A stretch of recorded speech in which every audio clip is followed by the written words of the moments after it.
Military Appreciation Day at Cowgirl Stadium in Stillwater, Oklahoma, where today the number 21 ranked Oklahoma State Cowgirls are going to be hosting Arizona for the rubber match in the series. Hello again, everyone. I'm Casey Kendrick alongside the two-time All-American Rachel Becker. And Rachel, two very different ball games from Friday to Saturday. Yeah, game one, this is one of the best games I have seen this season. Just the back and forth energy. Claire Tim getting it started in the bottom of the first with the solo home run. And the Cowgirls just kept pouring it on the starter, Jalen Adams, early in this game. And it continued to be back and forth. And Sydney Stewart here, down to her last swing, two-run home run to tie it up, take this game to extra innings. Had the golden ticket until Tia Warsop took it back right there with a walk-off single, and obviously a terrific game there. Game two, very different. Yeah, completely different story in game two. The Arizona Wildcats offense bounced back and just kept pouring it on the starter, Riley Crandall, early in the beginning of this game and continued it all the way through the end. Yeah, obviously the Cowgirls went to Presley Downing, but she struggled a little bit as well, and just a lot of offense, a couple of just uncharacteristic miscues, and Arizona tied up the series at one apiece. A couple of young ladies right now that have really made a difference and an impact for their teams. Taylor Beal bringing out the power of this series. Home run, two doubles yesterday has been outstanding for the Wildcat offense, and Tia Warsop so consistent, 4 for 8, hitting 500 this weekend, has had a great back half of the season. She had that amazing walk-off single in game one. Really excited to see if the Cowgirls can bounce back today and try to take the series. Two of the top teams in the conference going at it. The rubber match today in a breezy and cool day in Stillwater. This is Big 12 softball on ESPN.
Arizona will pick up the bats first to start this one, and Reagan Shockey, followed by the speedy Trice Stewart, who has the golden ticket and has been playing so well. Jennings, Beal, 3 RBI this season. Jenkins, Sniffen, Lucas, and Addison Duke, the left fielder, will round out the lineup for the Wildcats. And Rach, they are going to be facing this young lady right here who has been phenomenal and had 160 pitches on Friday night. That's exactly right. She threw the entire 10-inning, extra inning game, had 5 strikeouts, just gave up 1 walk, really just kept her team in the fight to win that game. We're going to see her today throwing a ton of drop ball, mixing in her rise ball, which she's been using a lot more the last few weeks of the season, getting a ton of strikeouts on that pitch. And then she also mixes in a changeup occasionally. I think we'll anticipate to see that a little bit more today, just to try to give the Wildcats a different look. Their offense did start to piece up Ruby Malin a little bit on Friday night. She was so tough in the circle and ultimately got the best of them. And I'm excited to see her come out today and see if the Wildcats can make an adjustment. Ruby Malin, of the 29 wins the Cowgirls have this season, 19 belong to her. And she'll be seeking her 20th win, which would continue to lead the Big 12. Has been phenomenal, and so is this young lady. The Cowgirls had played her on a shift on Friday. They tried to on Saturday. She was able to get the ball into right field on a couple of occasions. The Cowgirls took the shift off, but Reagan Shockey, she has been a terrific leadoff batter for Arizona all season long. That's exactly right. She actually went 0 for 5 on Friday night, too. Ruby Malin did a fantastic job of getting Shockey to hit into the shift. Yeah, they played her perfectly. And then game 2, they overcame that, and Cowgirls now again taking the shift off as she was able to hit a few things. You know, you mentioned this, and that ball connects on with Schneidmiller, and that'll bring the trainers out and let her walk this one off. But you know, the difference is, again, Riley Crandall was having a hard time with the pitch location, and Shockey was able to control it, get it into right field. Little tougher to do against Ruby Malin as Schneidmiller continues to walk the hit off here. I agree. I think Malin does an amazing job of hitting her spots, especially on that outer half of the plate. And this one, I think, just foul tipped into Schneidmiller's leg. It's a tough spot to get hit. But as I was saying, Malin does a great job of locating her drop ball on the outer half. It's really, the goal is to get a ground out to that left side of the infield. But Shockey making an adjustment yesterday, able to get around on a pitch, hit it into right field, and Cowgirls actually got that ball in pretty quick, but I think that's a tip of the cap to Shockey, able to beat the shift.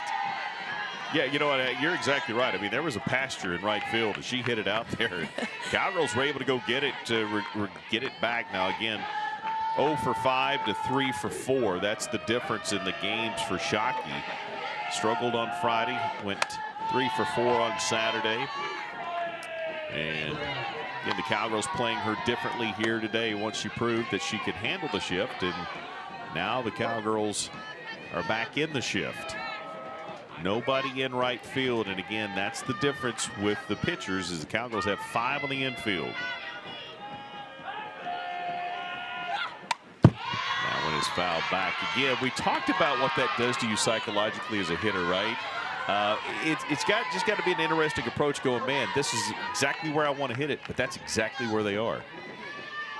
That's right, and that's what makes it so tough and smart for the Cowgirls defense. You know, just stack your defenders where the best chance for Shockey to hit it.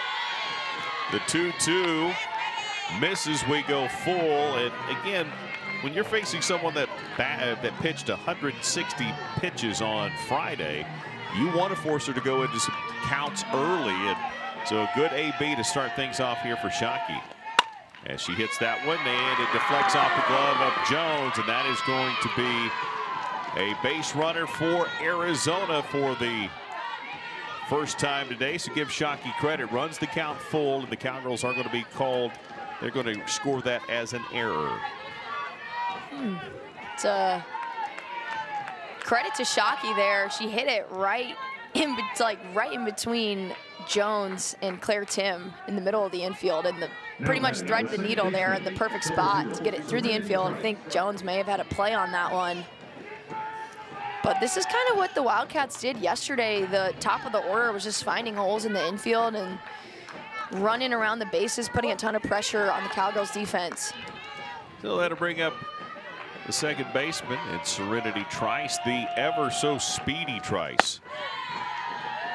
Takes ball 1. We saw her speed on display really over the last couple of days, not just on the bags, but some terrific plays in the infield as well. Had her shifted a couple of times, and she made up a lot of ground. That was flared into left field on the fly. The Cowgirls get the out. And Shockey is going to tag up to take second. What a play there by Warsup to come on and grab that one. What a catch out there by Tia Warsup, the left fielder. Trice hits this ball slicing a little bit towards foul territory, but Tia Warsop, so much speed. She got a great jump on that ball. She knew she was in foul territory, so it was safe for her to lay out for that one, and that is a fantastic catch by Warsop early in this game to get a big out in Serenity Trice. Indeed it is, and had a couple of balls that just kind of swirled in the outfield they couldn't get to yesterday. Sydney Stewart steps in and has a runner in scoring position for her. But Warsop, a great job right there to get to that one. And good base running by Shockey to tag up. Warsop did lose the ball on the transfer, but they said she had made the catch. The ball came out of the glove on the transfer, so that's why there is one gone, and a 2-0 count here to Stewart. And the Cowgirls wanted the strike there. Schneidmiller held it and framed it, thought it was good, but it is off the plate, 3-0. Ever so dangerous with 16 home runs on the season is Stewart, and there's a strike.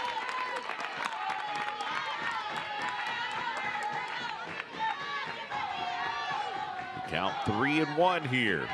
Early, game 3. Cowgirls took game 1, 8-7 in 10 innings. Arizona won game 2, 9-1 in 5. As that rise ball, Stewart not chasing, and she draws the walk.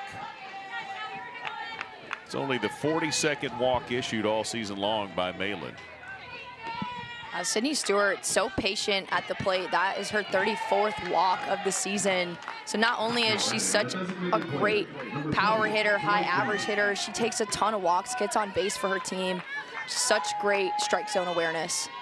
Got to bring up the designated player, and one gone. That drop ball misses. There's L.A. Jennings, the San Pedro, California product, batting .300. 2 for 6 in the series with a double, sac fly, a couple of RBI, and I think this is a very good early visit just to make sure Ruby Malin, again, she pitched 160 pitches on Friday. And what you know as a player, having been around her, she's a competitor. So that right arm may be feeling awful, but she doesn't care. She wants to be in that circle. 100%. Coach G says this all the time. She wants the ball in her hands. She knows that she's the one that's going to go out there and give her team the best chance to win. And she wants to go out there and compete no matter how she's feeling. She knows this team has kind of been put on her right arm all season long. As I said, 19 of the 19 wins, or 29 wins coming from her. And there is a RBI single for Jennings. Coming around from second is Shockey. She will score.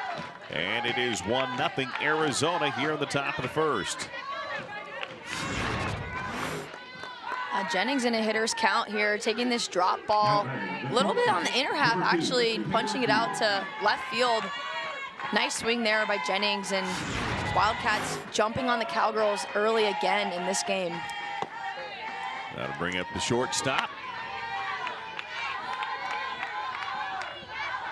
Number 2, that is Taylor Bill from Folsom, California. 5 home runs this season. She's having a great series. She's 4 for 7. And ahead in the count here, 2-0.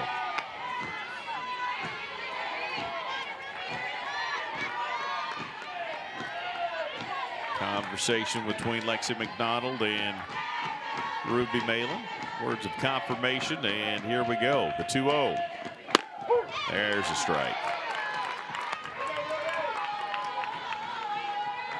We talk about Taylor Beal too, just coming into this season and being a huge run producer for the Wildcats. 39 RBIs this season. Coming into this weekend, hitting .447 with runners in scoring position.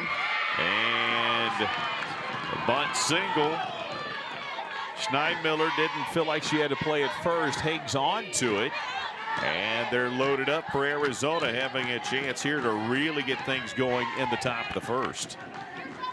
And that's how Arizona can beat you. Just when you expect Beal, one of the hottest hitters on the team, runners in scoring position, to stand up there and swing the bat, they just drop a bunt on you and totally catch the defense off guard. But another runner on base for them, and they're looking really good in this game. They are indeed. Another visit to the circle by Schneidmiller, and this is probably more of a defensive strategy, making sure everybody knows to come home if you can. And a review as well, as let's see, I'm not sure if Kenny Gajewski thinks this should have been a foul ball. I missed his comments there. So is that what it was? He thought maybe it came off of her foot out of the box. You see the Cowgirl staff in their military appreciation gear today. Beautiful afternoon in Stillwater.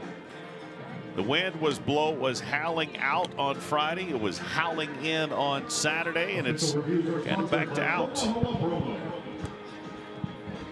Ah, okay. So the challenge is looking to see if the runner on first base, Jennings, left early. Okay. So I'm watching the video board, and it is very, very close. See if we'll take another look. Kenny's looking as well. That new video board for the Cowgirls gives you a chance to see some of that. I think from that angle, you can see the ball. Like, I think this one is going to be a tough. Yeah, see what we have here. Well, that's very, very close. If trying to pause it right when that ball's gone, right there. I think, yeah. Yeah, it looks like she might be okay. I think she's all right too. Worth a shot though, for Coach G if somebody in their dugout saw something. Well, again, with the significance of the situation, bases loaded, 1 out. And the right fielder, Grace Jenkins, coming up, probably worth it. And we're about to get the official ruling. After review, the ruling on the field is confirmed. The runner left on time. Oklahoma State will have 1 challenge remaining. So the Cowgirls trying to get off to a quick start here, trying to keep Arizona from getting off to an even quicker start. And quite honestly, that might be as good as a visit to the circle. So an opportunity there to kind of let Ruby just relax a little bit. Catch your breath and get ready to go again. Cowgirls right now would love to have a double play. For Arizona, they'd love to have the opportunity like they did on Saturday to get out really big early in the first inning. The 1-0. I'm not sure right now that Ruby Malin's liking some of the calls. She keeps kind of staring back there as if to say, where is it? Why is that not a strike? And there's the call, strike 2-1. Yeah, I would say Malin is doing a great job of hitting the corners of the zone right now. I think these are pitches that, honestly, I think should be called strikes, especially with the caliber of hitters in today's college softball world. But she's doing a great job competing out there, and, you know, her mindset is execute the next pitch. And that's just what she has to keep doing. No doubt about it, especially in this situation. She's fallen behind to 5 of the first 6 batters, threw a ball before she got the first strike. So that's not the MO for Malin, as that one is hit squarely into center field and off the wall. J.L. Austin could not get there, and they're running a train between second and third. 2 will score. Stewart will score, as will Jennings. And there will be runners at second and third, as that one just got over the head of J.L. Austin. Jenkins with a nice swing on this pitch. That was a good pitch on the outer half. She just stayed with it, hit it really deep into center field, and it's the base running for Arizona. They played that perfectly. Like you said, Taylor Beal was right on the heels of Jennings at third base, but they're aggressive. They did a great job and able to get 2 RBIs on that swing from Jenkins. So another ball to start an AB. 6 of the first 7 batters Malin has fallen behind. The Cowgirls are trailing at 3-0. And the third baseman Sniffen trying to add to that total. That one is hit sharply foul on the first base side.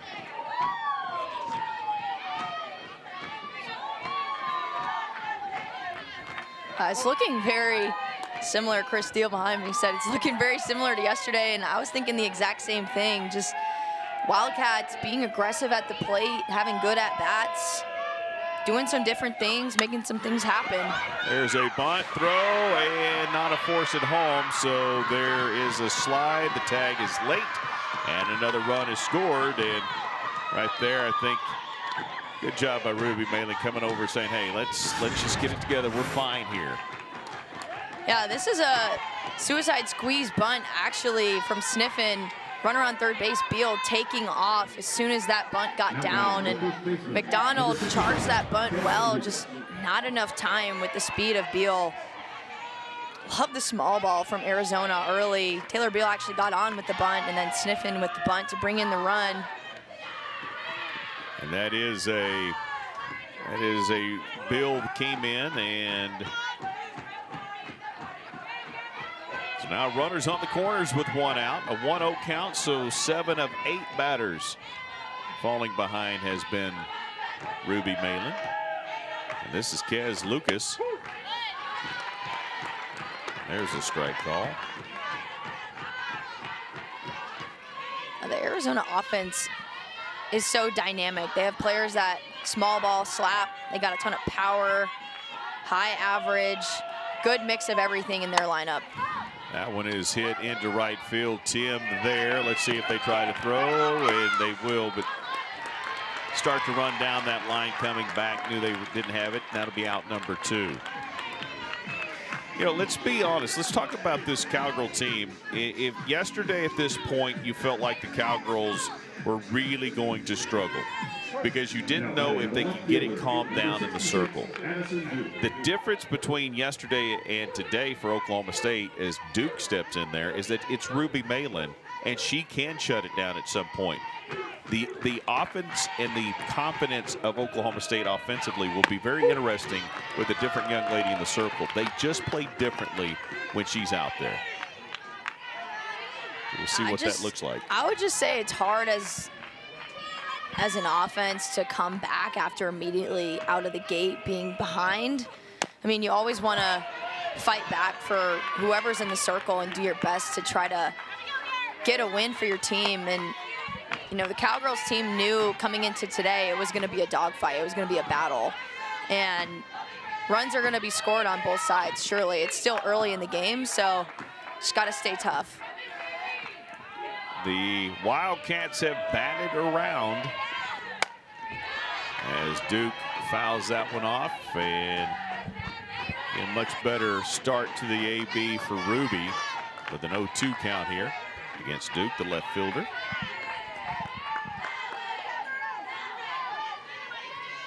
Record crowd yesterday, north of 2,000, nearly 2,100 on hand.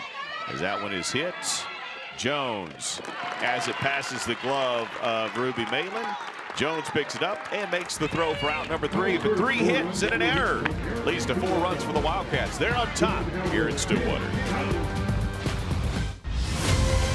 Oklahoma State Athletics is committed to remaining highly competitive in the new landscape of college athletics. And now more than ever, you can make the difference. A donation to the Posse Excellence Fund is the best way fans can support our mission.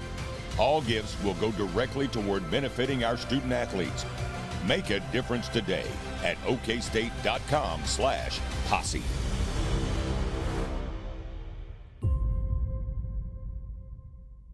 I want. Is the championship parade a company holiday?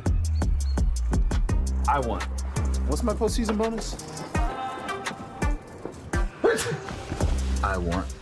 I need to take a sick day. Here you go. I want.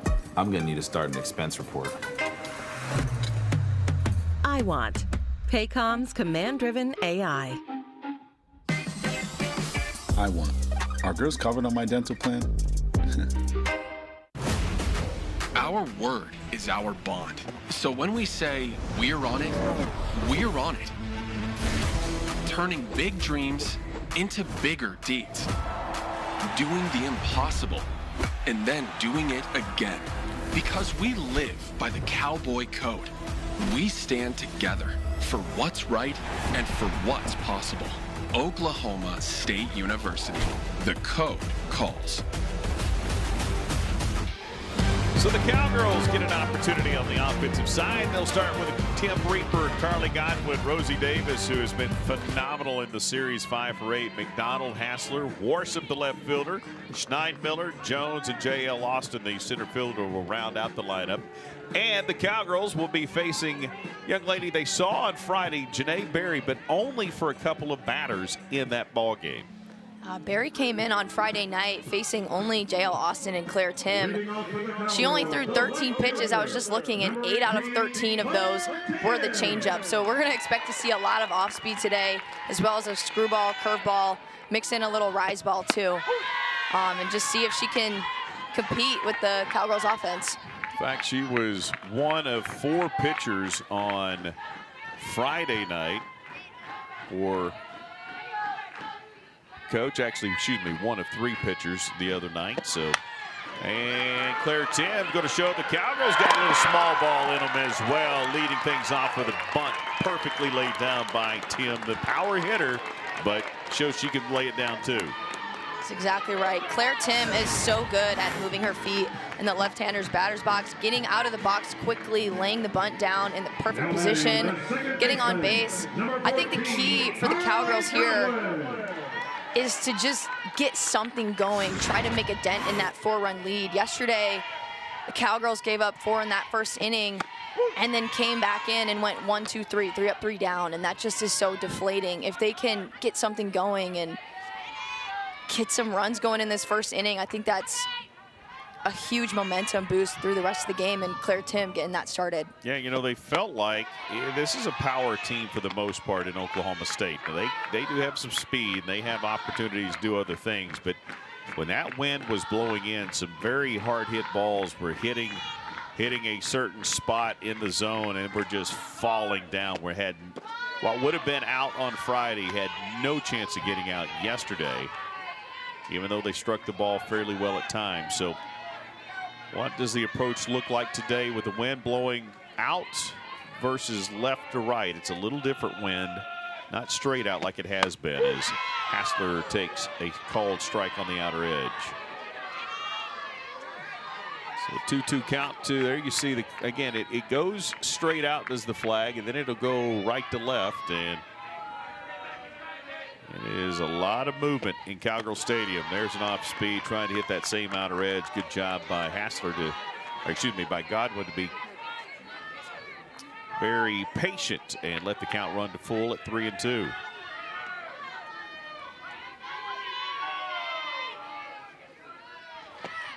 There's an off speed, ball 4. So the Cowgirls get a bunt single from Tim, a walk from Godwin, and the Cowgirls have their first 2 aboard with nobody out. To the youngster in Berry, and a sophomore out of Queens Creek, Arizona, an Indiana transfer. And she'll get an opportunity to face Rosie Davis here. In those 2 batters faced on Friday, Berry had a strikeout and a walk.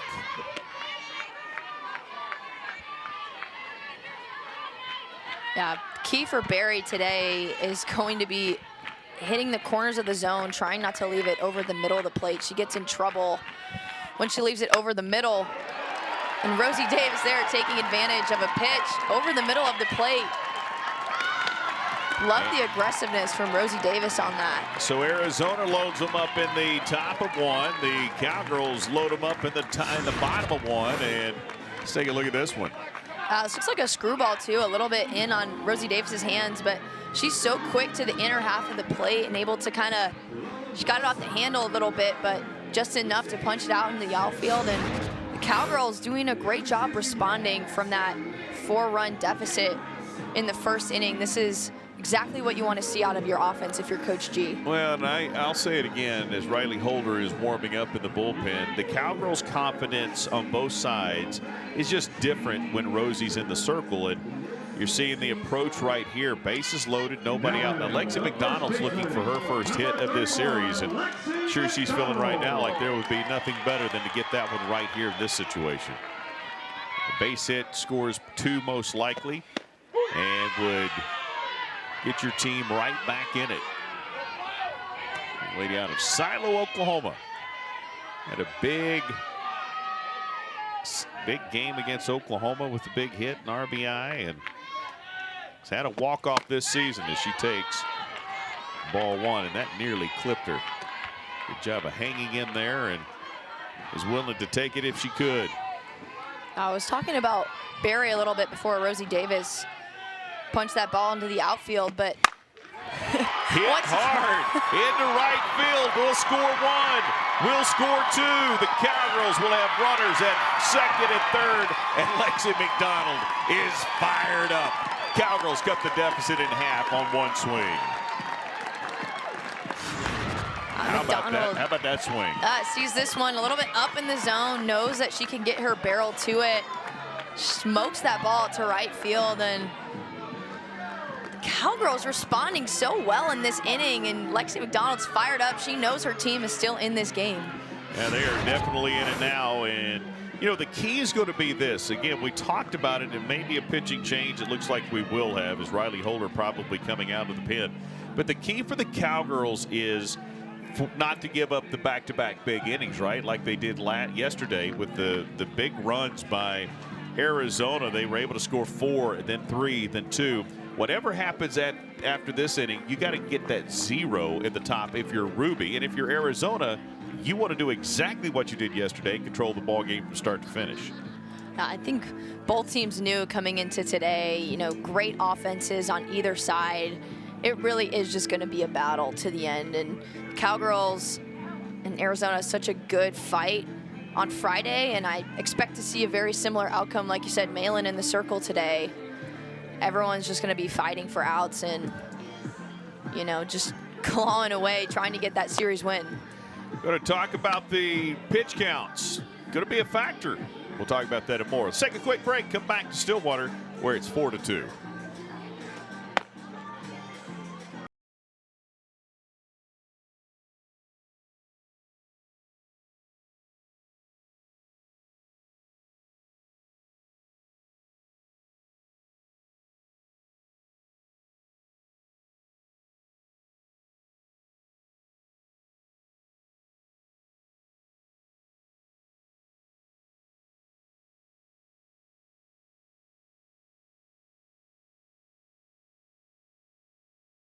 The Cowgirls will already force a change as Riley Holder, the freshman, will come back in. And she was the pitcher on Friday night, one of the 3 pitchers that the Cowgirls faced. And man, they made a quick change in the circle, and that's because the Cowgirls, they look in tune offensively. So we'll see what Holder's got. Holder going to come in, try to mix it up a little bit.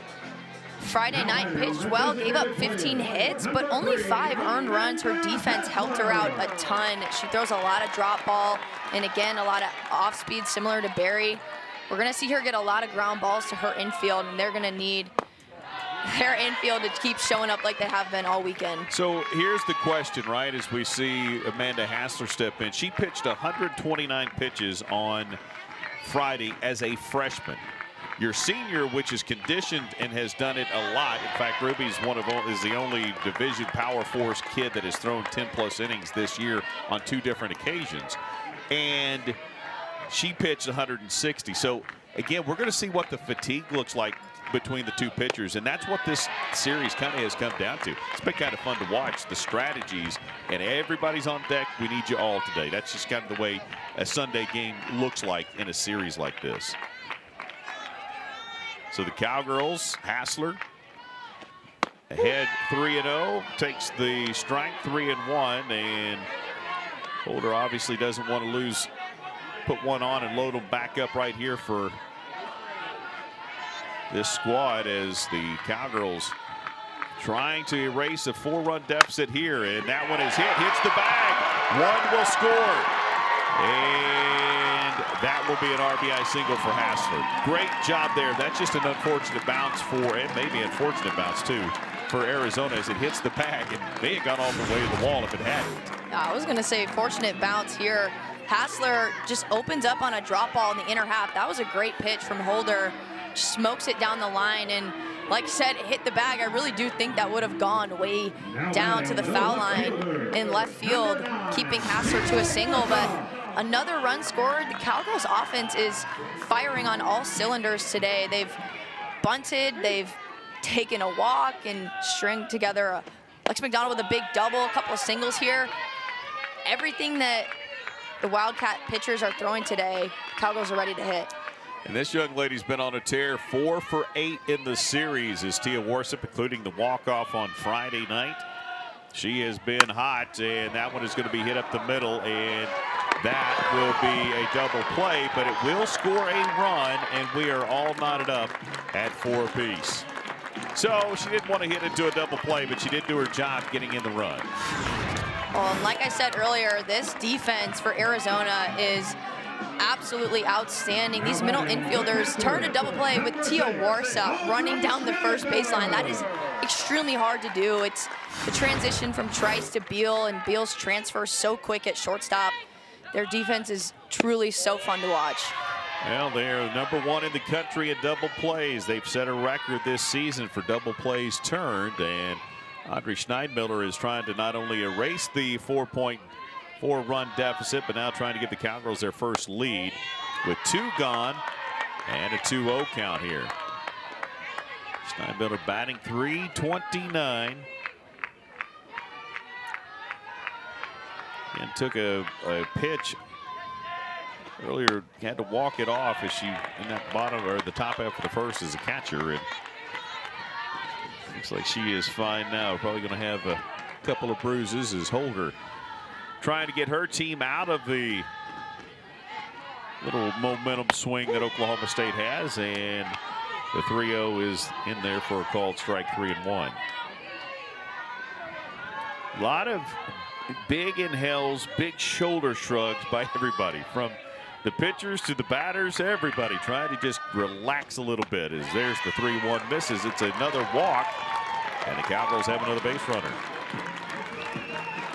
Arizona batted around in the top half. The Cowgirls bring batter number 8 to the plate in Aubrey Jones, the shortstop here out of Gaylord, Michigan. Batting .330. Both offenses have been good. Aubrey trying to up that average, 1 for 6 here in the series. And takes one on the outer edge. That's a good pitch by Holder. Holder has a really nice drop ball. She throws it with good velocity in the upper 60s and then brings her changeup in the low 50s. A lot of differential there. Haven't seen a ton of changeup yet, but I'm sure she's going to start to throw that more soon. So the Cowgirls get 4 back, and again, now things get very interesting with the battles of the pitchers here, as that one is hit. Underneath it is Jones, going to be caught by Jenkins in right field, and that's going to bring the first inning to a close. Nothing decided. Cowgirls get 3 hits and 4 runs. 4 hits, excuse me, and 4 hit runs. It's 4-4 at Stillwater.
in the circle, Ruby Malin appeared in 31 of the 41 games for the Cowgirls. Obviously, she has been fantastic. They're 6-4 without her.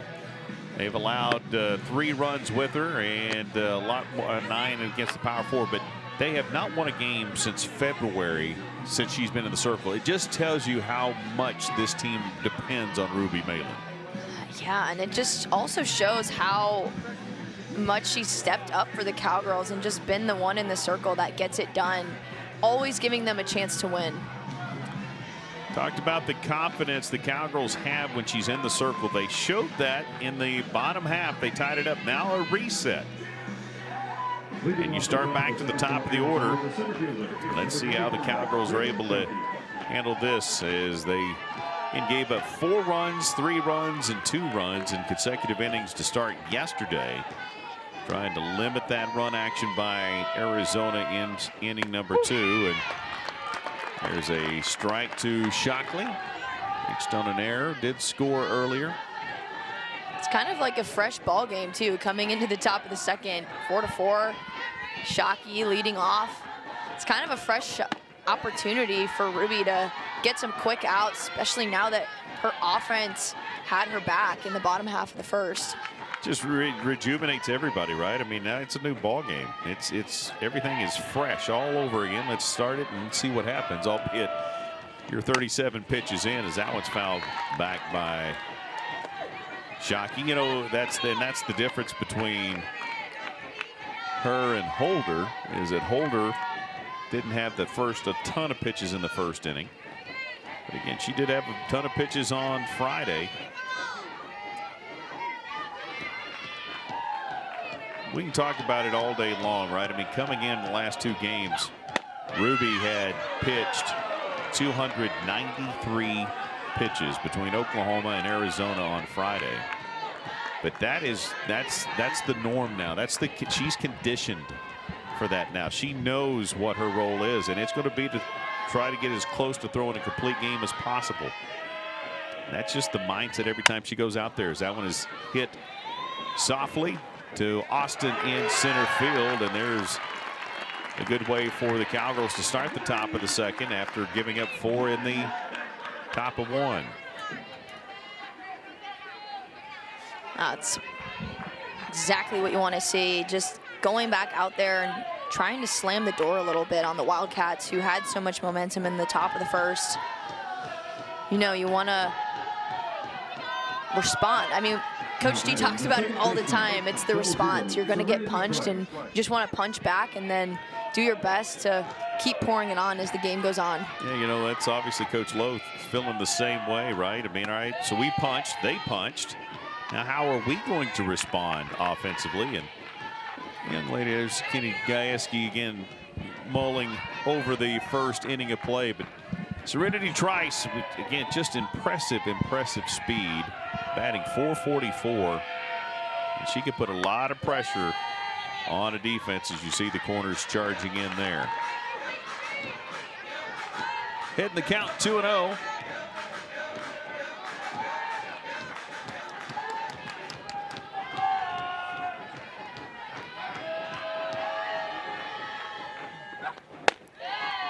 And the 2-0 misses. 3-0.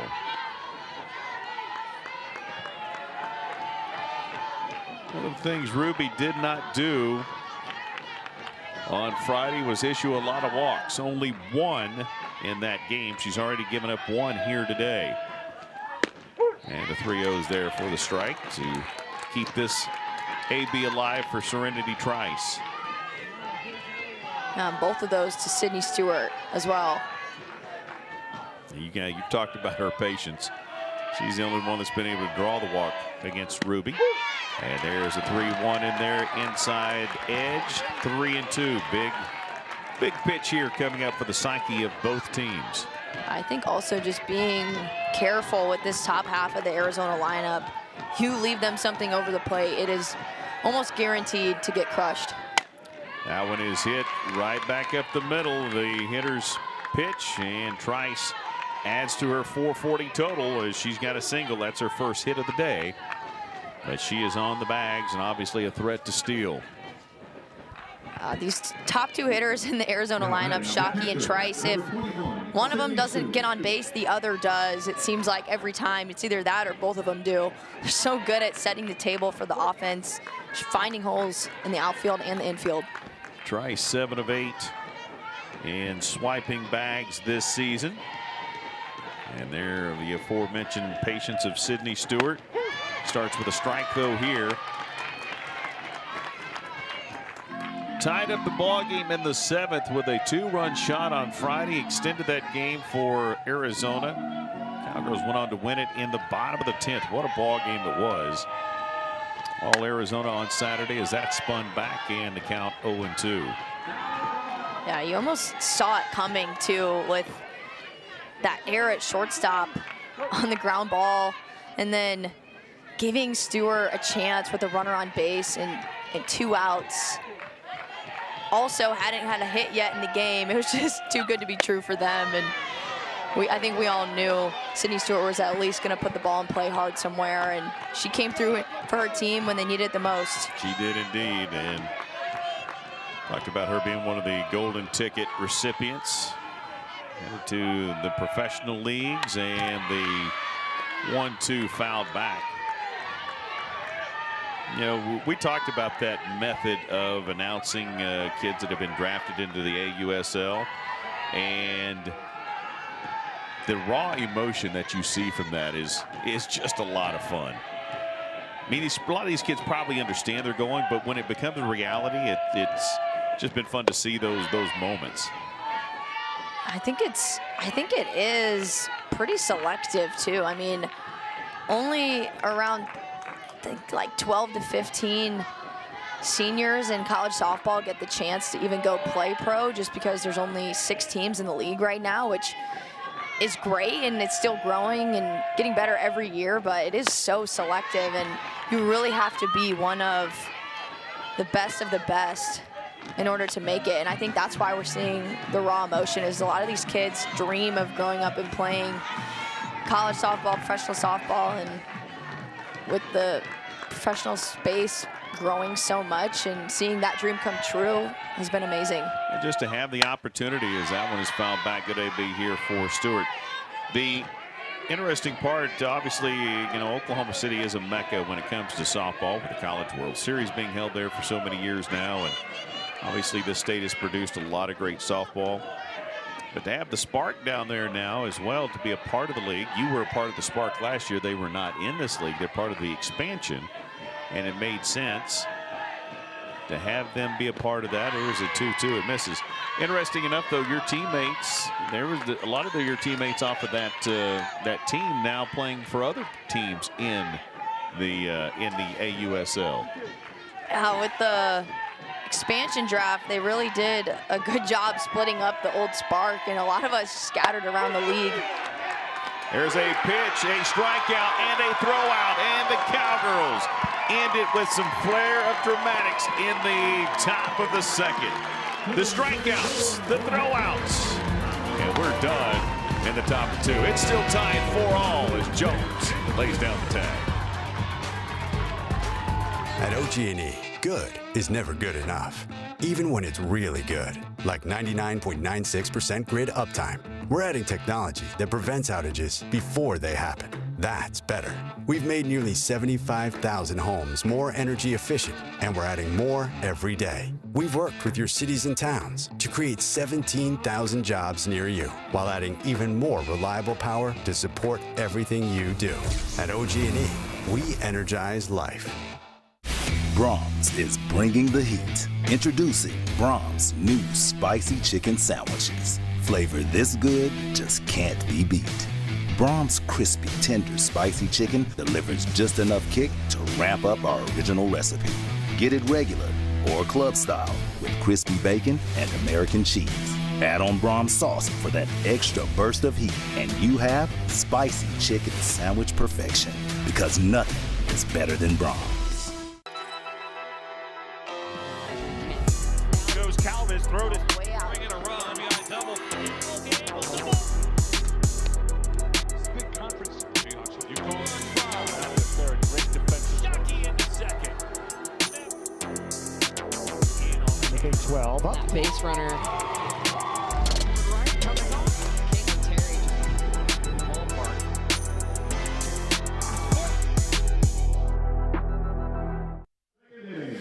Well, there's look into the dugout for Arizona, and boy, coach told us about, there's so many more runs scored lately. Well, in this series, it's been the first 3 innings. Are you kidding me? 22 combined runs scored in the first 3, 13-9.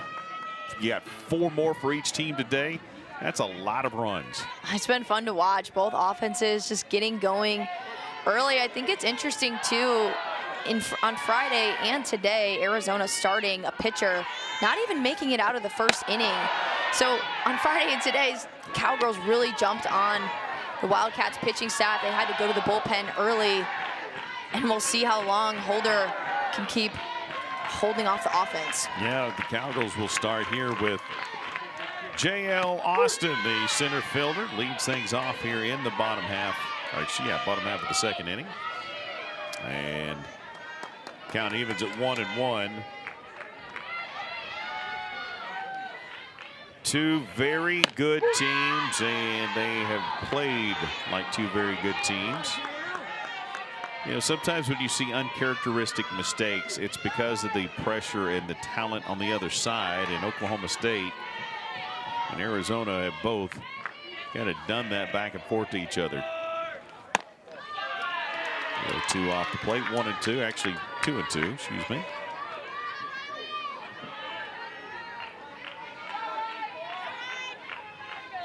Of course, Coach Lowe feels like she probably could go to Adams if she needed to, as that one is hit. Trice is there, the throw in time, and out 1 in the bottom half. But the Cowgirls, I have a feeling they're going to be riding the arm of Ruby Malin pretty much this entire ball game. Yeah, you can pretty much expect that. Not a ton of options in the bullpen for Oklahoma State, but that inning-ending double play for them, the last inning, top of the second, was huge. Schneidmiller with a great throw down to Aubrey Jones, who scooped. And then offense coming out, and 2 quick outs. It's not what you want to see. Not what you want to see out of your offense after jumping on the first inning, putting up 4 runs. Both teams just falling a little bit flat now in inning 2. I mean, how interesting is it? I mean, both teams put up 4 runs in the first. Both teams have a double play. To their credit today, both teams, again, their second AB is not nearly as productive, and it is there's going to be another 1, 2, 3 inning potentially. Yep, as that throw is across the diamond in time by Bill DeLucas. And so after a crazy first, the second pretty tame here at Stillwater. Back at the Cowgirl Stadium after this.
4-4, top of 3, and Rachel, Big 12 bats, Arizona, they just kind of go together. Man, those are some tremendous numbers.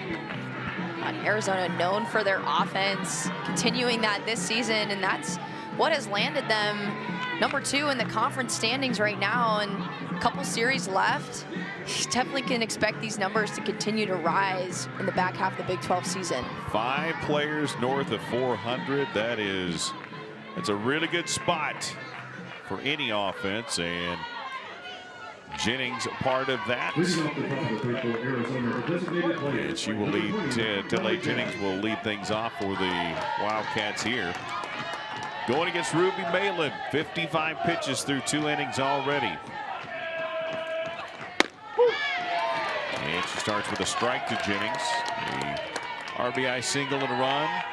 Batting .314 overall, but that graphic you saw was in Big 12 play, and one of the reasons why this team has been so good in Big 12 this season. And the off speed in there for a strike. You mentioned this number the other day. 6% of her pitches are off speed, 3% last year, so she's double that amount. It's not something Ruby really goes to a ton, but she does definitely have it. Yeah, and I think as a pitcher at this level, it's something you need in your arsenal to just throw off the timing. These hitters are so good, and if you just keep pumping in upper 60s, they're going to catch up at some point. So for her to be able to throw that pitch and offset the timing of the hitters, and also it being only 6% makes it really unpredictable. With pitchers that throw a changeup 20–25% of the time, you're going to see it in your at-bat at some point. But with Malin, you really have no idea when it's coming. That's exactly right, as the 0-2 miss is tall. Ruby Malin has thrown 352 pitches since Wednesday.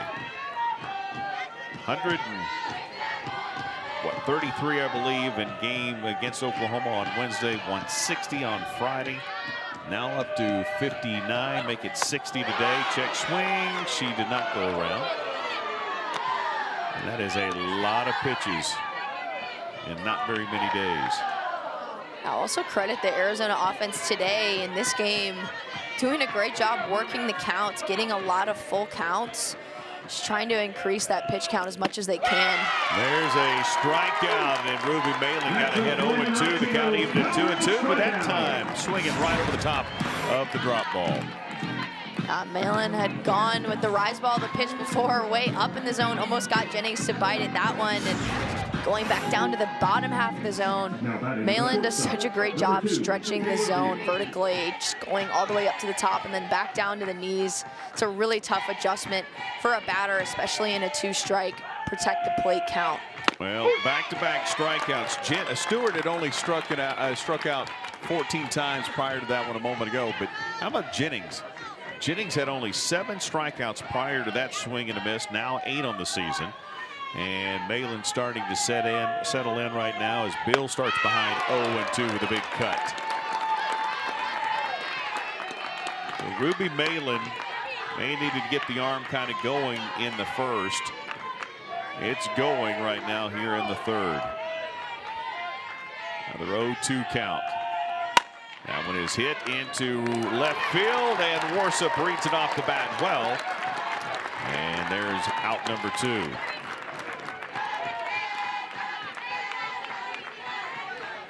Ruby has now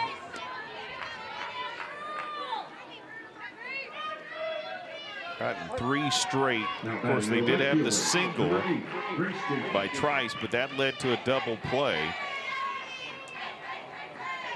She has sat down 6 of the last 7 batters. With the double play, got her out of the single that she gave up, so yeah, only three batters there, right? It was that strikeout and caught stealing combination. All of that happened in the span of like 10 seconds, and huge momentum swing for the Cowgirls. I know they would have liked to see that momentum carry into the bottom of the second offensively, but Arizona coming right back out. Riley Holder getting a quick 1-2-3 inning as well, and just love the energy of this game. So back and forth, so evenly matched. And that one is going to be in foul territory. Warsup is there, and the Cowgirls are done defensively. They pick up the bats in the bottom half of the third here in Stillwater. It's 4-4. This is Big 12 softball on ESPN.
I've got an idea.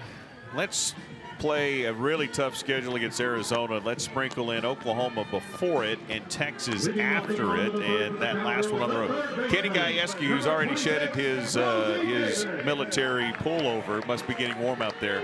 He has heated up his team with an incredible schedule, just not afraid to play anybody. That's right. They have had a tough schedule all season long, but this has got to be the toughest stretch of the Cowgirls' schedule so far. Started off with a great win over Oklahoma. Huge, much-needed win for them. I think Oklahoma State and Arizona both kind of hovering in that national seed range, I think on the backside, 16 seed, 15 seed range.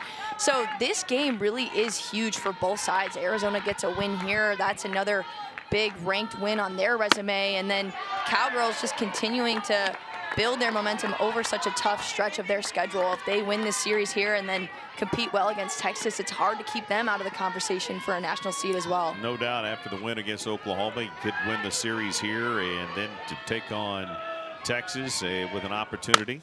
That one is hit up the middle. Beal to her left, and the throw is able to get Rosie Davis on the run. And the Arizona defense just so solid this series, has not committed an error this whole series, and it's led by the senior Taylor Beal at shortstop. Coach G, I got to talk to him yesterday. He says Taylor Beal is the best in our league, just so solid at shortstop, has such a good glove, covers a ton of ground out there, and much needed too with a drop ball pitcher like Holder in the circle. And Holder's retired 5 consecutive, as she will face Lexi McDonald here. Had the 2-run double earlier, but she got the Cowgirls in Morsip to hit into a double play. It led to a run, so she's given up a hit as well, but has not given up an earned run yet. That was not on her, and so the appeal, nope. Count 2-0. So Holder has really come in. We talked about what, the way the defense has settled down. Well, it's really been the pitchers, right? Holder came in and calmed them down and got them out of the first. And Ruby Malin has really settled down as well for Oklahoma State. So now the two defenses starting to have the upper hand after a high-scoring first-inning affair between the two teams. All of those runs on the board you see came in the first. And a lot of good defense since the 3-0, just upper half of the zone, and a called strike on McDonald.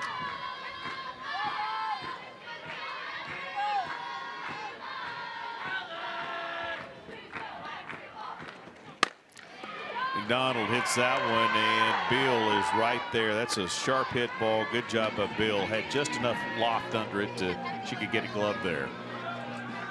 Yeah, that ball too sliced off the bat of McDonald, spinning almost completely sideways. So much tougher catch than Beal made it look. Now to bring up the designated player, Amanda Hassler. RBI single, batting .301, has home run power for the Cowgirls.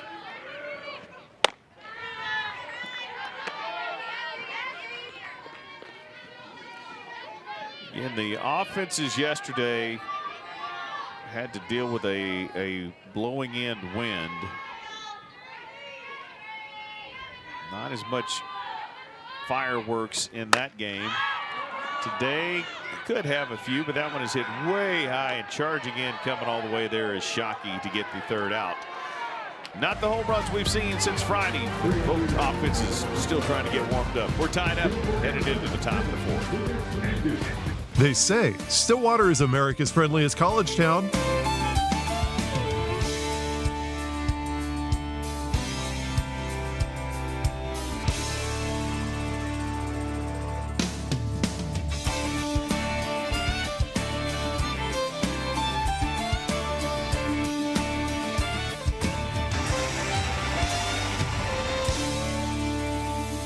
Find out why Stillwater is America's friendliest college town.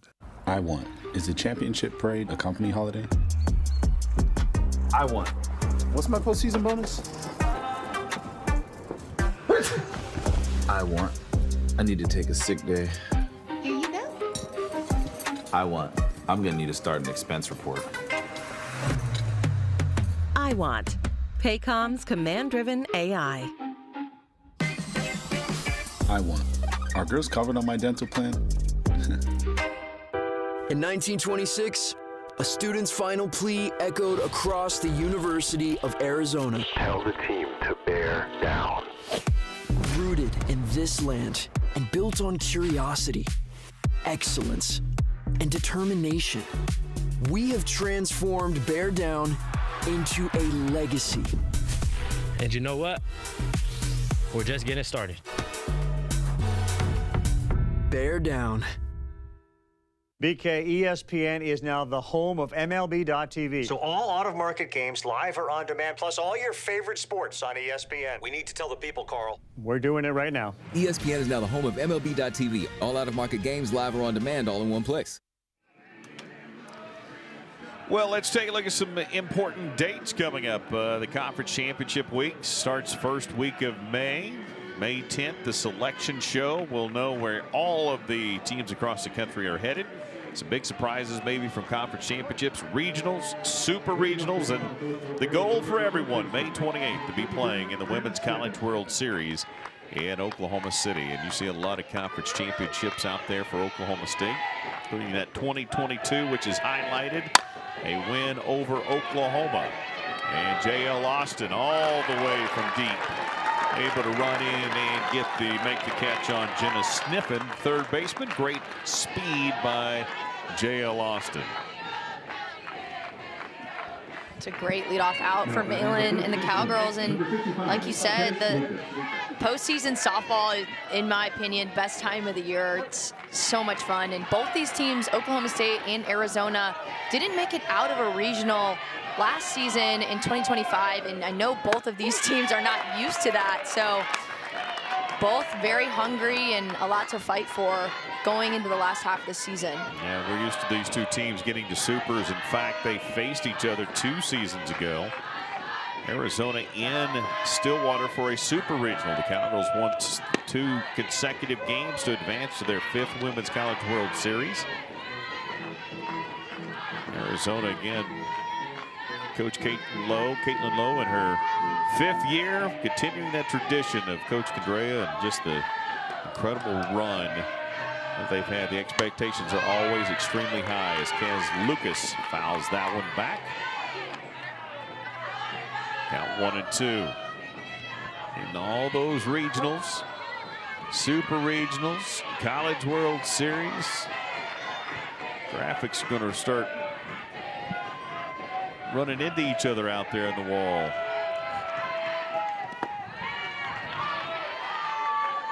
You go back to Sandy Fisher's time here at Oklahoma State. Rich Willigman made it to the 2011, that College World Series. Kenny Gajewski's 5 of his own in 10 full seasons, actually 9 if you consider COVID, this being his 11th. There's a foul tip back for Lucas. 2-2. Tons of tradition in Stillwater, Oklahoma. As I mentioned, Oklahoma has produced a ton of great moments. Obviously, the Patty Gasso and the Sooners have had their incredible run as well. And Oklahoma City and Devon Park, the site of the College World Series, is just a phenomenal place. And there's another strikeout swinging. Lucas on the season, 17 strikeouts, now make it 18. On this pitch from Malin, just on the money in the lower inside part of the plate for Kez Lucas. Such a tough pitch to hit. It just curls around her back knee a little bit. Has a ton of drop on that pitch. And Malin now has really been rolling the past few innings. And I say this all the time, but it just seems like throughout the game, she typically gets better and better and better. She throws that one on the inner part, makes Addison Duke reach back. You got to remember, this game started with an error for Shockey. Then the Cowgirls got a foul pop out in left field and foul territory, which allowed Shockey to move up. And so of the runs, only 3 of those are earned as the Cowgirls have another 1-2-3 innings. Since that time, it has been phenomenal seeing Well, Ruby Maitland's done strikeout in each of the last 3 innings. She retired the last 7 here in Stillwater.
Well, the Big 12 has had a lot of teams move in and out over the last several years, but the addition of the Pac into the softball realm of the Big 12 has been phenomenal. 9 of the 11 teams in the RPI in the top 64, 4 in the top 25. Arizona number 18, Cowgirls number 20 in the RPI. You talked about their national seeding, and as you mentioned, both teams on the cusp of being a national seed. But first off, this series may go a long ways in deciding if one of these 2 teams can be a national seed. But the other side is, you played in this league. This league has got some tremendous softball. And again, Arizona, Arizona State, Utah, some of those teams we brought in out of the Pac. That has been that's been a great addition to this league. I think it's really been the difference maker too. The league is strong all the way through the top to the bottom now. You're seeing teams like Utah, who has been at the bottom the past couple years, beat Texas Tech, the giant at the top of the conference, and seeing competitive series all the way through. Tia Warsup used that spin that time to get around the glove. We saw Bill go to the left several times. This time she had to go to her right, and that spin, that ball just tailed away from her off the tip of the glove, and Warsup's got another hit in the series. Now Warsup staying hot, getting it started for the offense. Haven't seen a lot of offense since the first inning, so good for her to break up that momentum a little bit and get the leadoff batter on. Tia Warsup had the double hit into a double play. It was an RBI, but for Warsup now, she is staying at 500 in the series. She is 5 of 10 in this series, so great job by her. And that brings up Andre Schneidmiller. So after retiring several in a row, the Cowgirls finally have a base runner and anticipating a bunt. The corner's in tight right here. Schneidmiller batting .329. Burleson, Texas catcher, and has been such a great perseverance story for Oklahoma State. I mean, yeah, she has gone through a ton of unfortunate injury throughout her career, battled back, and Coach G has talked about her journey, just staying on the Cowgirls and fighting to get into the lineup, you know, not going to the portal, just working hard and consistently having players brought in to play over her. But her senior year, her just really fighting to get into the lineup, and such a great defensive catcher as well. She is, we saw her throw out that runner in the second inning. So good behind the plate as well, and really her offense coming through this year. Well, she showed she was going to swing it, and then she goes back to the bunt after the little hit and run, and that puts the runner in scoring position. So a sack bunt by Schneidmiller. And the Cowgirls got exactly what they want. Obviously, you want to have big innings, but right now, 1 run may be the difference in this game. So trying to manufacture that, that's what they're doing, and a conversation with Coach Lowe with the first base umpire, maybe to see if they felt like someone left early, and maybe we are going to have a review. The ruling on the field is a runner left on time. Arizona has challenged that ruling. The previous play is under further review. Yeah, one of those situations where if you look at this, you're in a situation where you got a couple of reviews. This is a big spot in the game, probably worth the review right here. Yeah, I think it's worth it for sure. Just if they do catch her leaving early, it's a huge momentum shift. And, you know, I kind of like that both teams are getting scrappy with these challenges, trying to fight away at outs. Hey, listen, you got to be aggressive in every area, right? Not just on the bags, not just swinging it, but also in this situation. By the way, Tia Warsup's hit a moment ago was her 100th hit. As we run it back to see where this is at. Yeah, she's on the bag. Yeah, it looks good. The same as before, right? And Tia Warsup not stealing on this pitch, so I think you do have a better chance of not catching somebody leaving early if they're not trying to steal a bag. But, you know, worth a shot. Yep, again, that's the 5th hit of the Cowgirls on the day for Warsup when she got on first. And, as I mentioned, career hit number 100. Another young lady that is just hung in there. She was used primarily as a pinch runner for the early parts of her career, but she has been instrumental here, and we will get the ruling. After review, ruling on the field is confirmed. The runner left on time. Arizona have one challenge remaining. So both teams have challenged a runner leaving early. Both teams lost that challenge, and both teams have one remaining challenge left in the ball game. Now you really have to be careful as a base runner. I've seen so many times base runners leaving early and then that play happening and somebody hitting a home run, somebody hitting a double. Changes everything as Jones takes it away.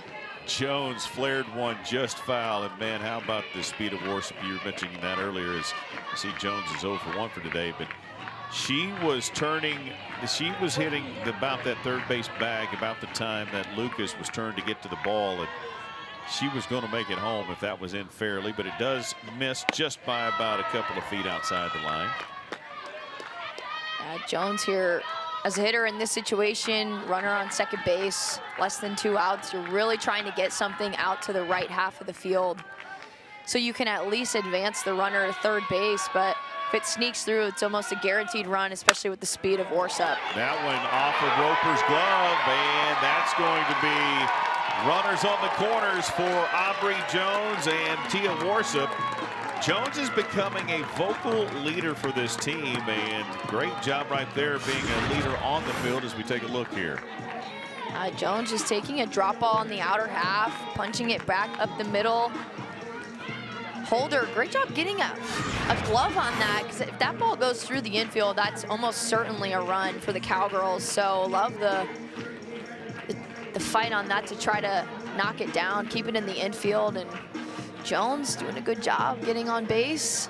Cowgirls getting their offense going here in the bottom of the 4th. Yeah, single, then a sac bunt, another single. That was called a single, the 6th hit of the ball game for Oklahoma State. So they have runners on the corners with 1 out for J.L. Austin coming up, and a long conversation defensively and battery-wise between the coaching staff of Arizona and the infield. I think this is a chance, too, for the Cowgirls to play a little small ball. We saw the Wildcats run a squeeze bunt, worked out in their favor. A lot of speed on third base. J.L. Austin, a good bunter. She got one down the other night as well. I'm excited to see this play out. So let's talk position. Let's say you do drop a bunt with a left-handed batter. You're trying to drop it to the right side or the left side for that to come in. I think it depends just on the defenders in where they're positioned right now. I think sniffing at third a little shallow, so you want to keep it away from her and try to get it in the right side a little bit.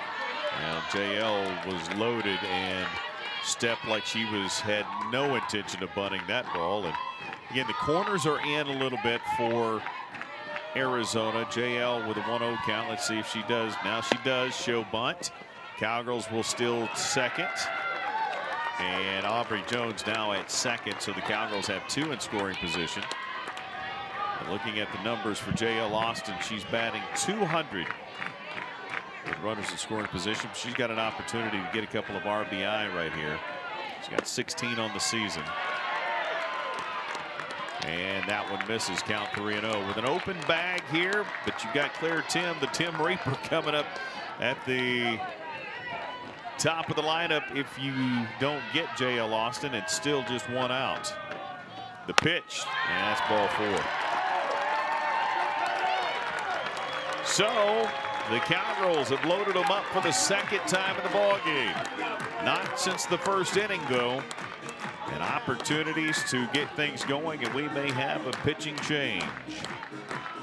Yeah, I want to just comment too on JL Austin. She started out the season hitting in that leadoff spot, was just on fire out of the gate. And when that success started to taper a little bit, she has worked really hard to still be a tough out. She takes a ton of walks. I think that was her 28th walk on the season, has a really good on-base percentage, and she went 4 for 5 the other night on Friday. Huge difference maker in that game, and I think she's done a really good job working with the coaching staff and doing her best to still be a tough out every time she goes up to the plate. 3rd pitcher of record, just like Friday, in there for Arizona. Jalen Adams in. We'll tell you about her and her day from yesterday after a quick timeout. The Cowgirls and Arizona all knotted up at 4 apiece.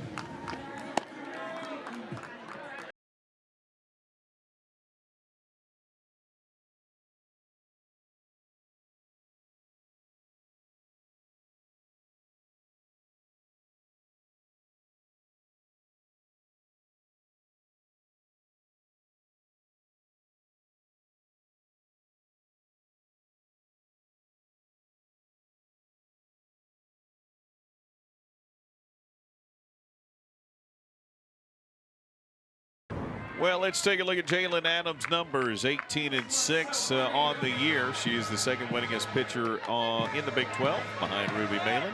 3.39 ERA.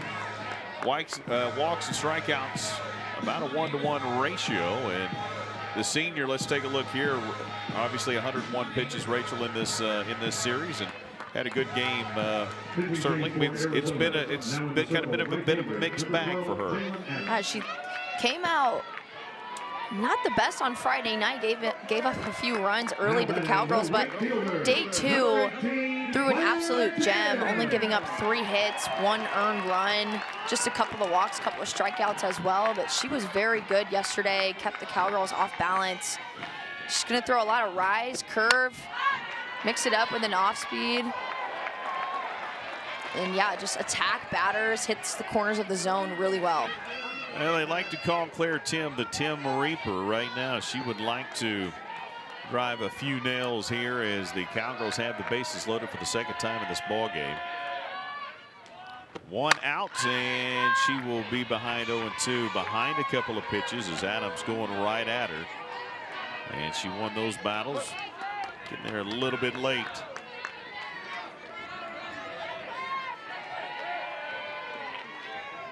Big AB in this ball game.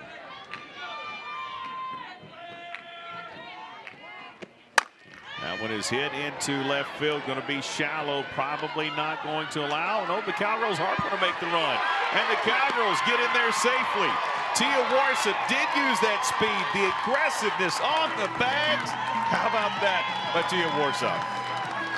Wow, I did not know if Warsup was going to go on this fly ball. Really shallow in left field for the left fielder, Duke, and a great throw home as well. But Tia Warsup, so much speed, got a great jump off the bag, and love the aggressive base running from the Cowgirls. A little double clutch by Addison Duke, just enough, but ultimately, I mean, let's be honest, Rachel, I don't know how many coaches would send. I know how much speed Tia has, but that ball's so shallow.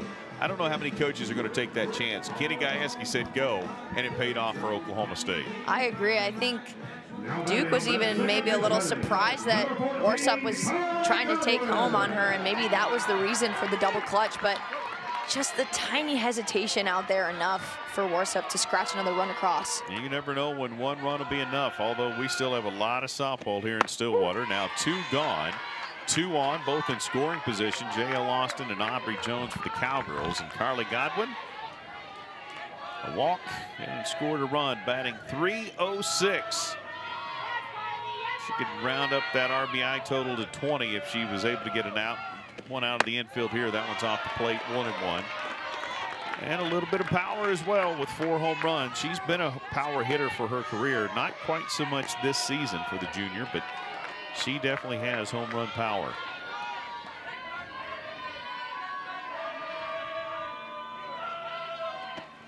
How about Jalen Adams? You come in, you're able to get the shallow fly. You think you probably gotten exactly what you want, but the Cowgirls able to score off of that. You've got to get back in the circle and continue an attack, which you've been talking about no matter which side of the ball all series long. And we got a timeout. I'm not sure why. It started with Bill. Bill was calling for time. And yeah, you can hear some of the fans. The umpires had granted the timeout. It was coming from Beal. And again, kind of an awkward time and pause there, but they give it. Granted, we're back to it. 1-2 to Godwin. Outside, 2-2. And talking to Coach G a little bit today, the adjustment offensively for the Cowgirls is to be aggressive. I think yesterday they let a lot of good pitches from Adams go by, pitches that we normally see them swing at and hit well. And so today, just having good intent, being aggressive. You know, I would say that one's fouled away. I would say the Cowgirls were not very good at that in the first 7 to 10 ball games. From that point forward, they were outstanding. Not chasing balls off the zone, swinging at things in the zone. It's one of the reasons why their run totals have been so good this year. But in that game yesterday, or against Adams in the last couple of days, we've seen them be a little more hesitant. Maybe not Friday as much as yesterday. But the patience, all of a sudden the patience has returned for Oklahoma State. Again, 2 of them out off the zone, off the plate, and Godwin lets them both go by, and now the count full. Big AB trying to create separation. Arizona trying to hold them right here at bay. That one fouled back. We'll do it again. Cowgirls have won 12 of their last 15 games. And a lot of that has to do with the fact that they have had better offense and been better at the plate, more patient. Also has a lot to do with the fact that Ruby Malin's been in that circle an awful lot for Oklahoma State. The pitch, and fouled off, and barely misses. Great job by Lucas to try to get there. It was just in that perfect spot where it landed, and fortunate for Arizona, it was just fouled. That would have been a huge break for the Cowgirls, just that one sneaking in. Good effort, though, by the Arizona infield, like you mentioned, trying to chase that one down. Maybe the wind having a little bit of a factor, pushing it farther back. Just over Lucas and in front of Jenkins, and there's ball 4. We're loaded up again.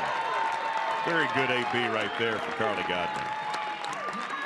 I love that she saw so many pitches in that at-bat. When a new pitcher comes in, you want the first couple batters to do their best to work the count a little bit, see some pitches, and just gather more information for the rest of the offense. See if, you know, Adams' approach has changed a little bit from what they've seen the past couple games. Got some couple of players working in the bullpen. One of them's not even on the roster. Maybe a surprise to everyone is Rosie Davis is back in there for Oklahoma State. She has been clutch all year long. Bases loaded, 2 out behind 0-1 with 9 home runs on the season. Separation opportunity. That one is hit and flared into right field. Jenkins underneath it easily, and Rosie Davis obviously frustrated with that. AB. Cowgirls will leave them loaded, but they do score one, and the Cowgirls have the one-run advantage back here in Stillwater after a timeout. Good is never good enough, even when it's really good, like 99.96% grid uptime. We're adding technology that prevents outages before they happen. That's better. We've made nearly 75,000 homes more energy efficient, and we're adding more every day. We've worked with your cities and towns to create 17,000 jobs near you, while adding even more reliable power to support everything you do. At OG&E, we energize life. That voice inside is wiser than you know. It'll teach you to care for others first, and yourself second. Let your boots show where you've been, but your character shows where you're headed. The greatest thing it taught me was to give more than I take. But you gotta listen to your own voice and create your own legacy.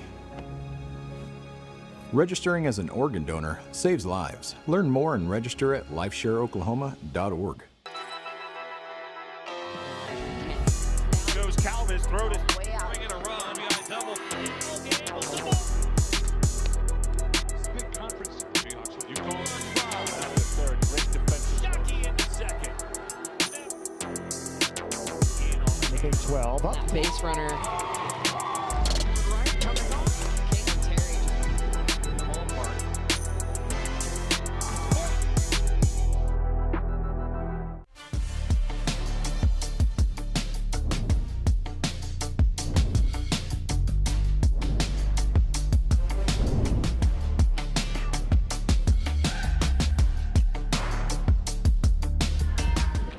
Good crowd here on hand, and you know, it's not always about scoring, it's not about hitting, it's about hitting at the right time. We call it timely hitting, and for the Cowgirls and for Arizona both. Runners in scoring position, been a good day.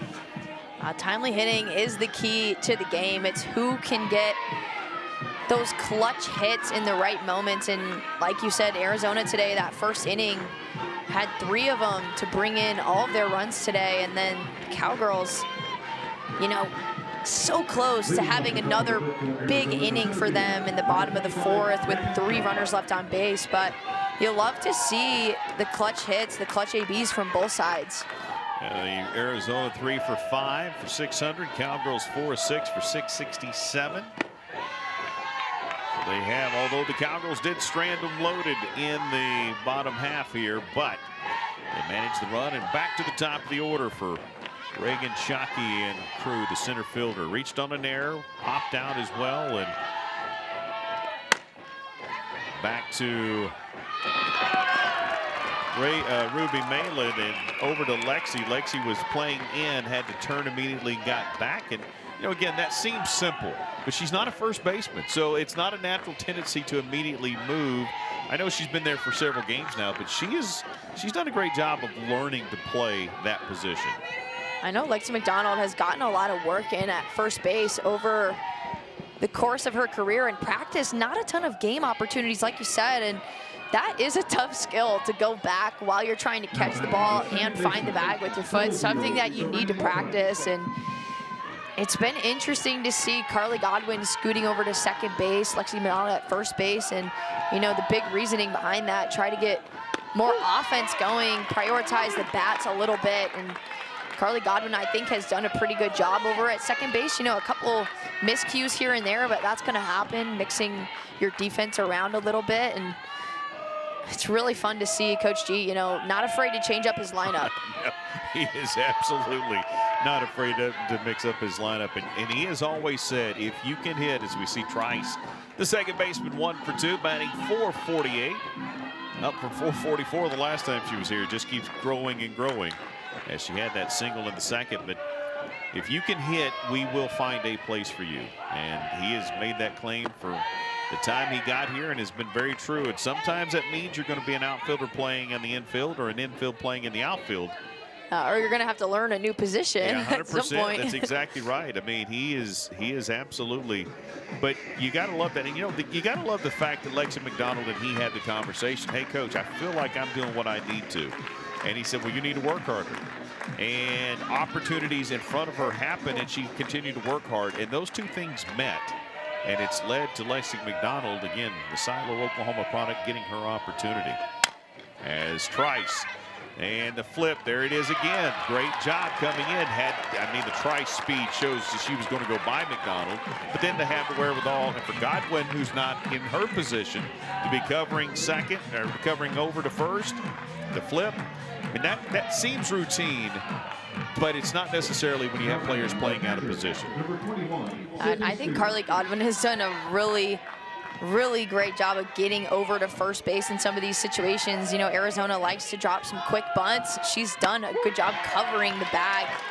It is hard to you know, see that, read it off the bat. First of all, wait for them to get a bunt down, wait for something to happen, and then move all the way across the infield and cover first base. And this looks good. That's coming from a professional second baseman, by the way. Godwin getting that love. As Rachel actually roamed those exact same paths as well. And now Rachel playing good out old of days. Utah. Sydney Stewart, swing and a miss. 1-2. She struck out her last time. And she swung out, had the throw out, followed behind it. And that throw out was a Trice, which is amazing play. Boy, Ruby has come in, settled in, and has done a phenomenal job. The 1-2 misses count even at 2-2. The confidence, despite the first inning, I talked about it again, this team is just different when Ruby's in the circle. They have a belief factor that is different. As that's a good bit of hitting there by Stewart to get them aboard. The confidence level of Oklahoma State changes so much. And let's be honest, the other side of that is the Cowgirls still need Riley Crandall and Presley Downing to be able to deliver in innings, because when we start talking about those important dates coming up, you need more than one pitcher as Jennings, the designated player, steps in, but you have to have someone for a second day in a regional or a third day in a regional, or who knows if you go through the losers bracket or game 3, the if necessary in a super, or if you get to Oklahoma City. The Cowgirls are still going to need more pitchers, and they know that. And that's the good news if you're Downing or Riley Crandall, right? I got to keep working. I got to continue to find my role on this team. Yeah, I agree. It definitely helps to have a strong number 2 on staff to go in there and take some innings off of your ace. I think a lot of teams, we're seeing that now more. You can't just have one stud. You need to have a few. Cowgirls have kind of proven that wrong this year with Ruby Malin a little bit, just because she's done so amazing in the circle. But you're right. It's a lot of games that back couple weeks of the season, and the more you pitch, the more fatigued you tend to get. And that ball is hit into the power alley. Worship will make the throw. They will try to tie it up, and they will. So after the single by Stewart, then the Jennings hit will be an RBI, and we'll tie this thing up. Great job here. Jennings sees a ball on the upper half of the zone, takes it opposite field very well. And Sydney Stewart with a lot of speed around the bags. Another timely hit for the Wildcats today, able to get that RBI in with 2 outs. Great swing there by Jennings. She has been really hot this season, takes a lot of balls opposite way. I've been really impressed with her. And 2 things come to mind. First off, the fact that you've got a catcher that is Kiki Escobar will get a chance to pinch run here. But you've got a catcher that just scored from first. That's not usually something you see. The speed of Stewart is obviously very good. And then going back to the Cowgirls not getting more runs in that last half, even though the bases were loaded, and now we're tied up yet again. As Taylor Bill, the shortstop, 1 for 2 today, single and a run. Batting .364, trying to keep things going here and giving Arizona the go-ahead run. McDonald gloves it, steps on the bag, and the 5th top half of the fifth is over. But another hit, and a couple of them, in fact, and another run for Arizona. We're all knotted up yet again. Nothing decided here.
Well, the conference standings take the top. Arizona moving up after this weekend. UCF trying to move down. Kansas has a 2-run lead against them right now in the bottom half of that 7th inning. So UCF could have another loss. Kansas could move up. Oklahoma State would need to win to keep pace with Kansas. It's a mess. And again, this goes back to kind of what we were talking about. A lot of really good RPI teams, good strength of schedule, and a lot of good competition in the Big 12. Yeah, and I think just looking at, you know, some of the projections and stuff like that, before this season started, you know, you think the Big 12, all right, 6 teams would be great for the Big 12. Now it's looking more like 7, 8 even maybe. The Big 12 has really elevated its level of play the past few years, and I think a big reason is Arizona coming in, Arizona State coming in, Utah coming in, doing some good things, UCF recently as well.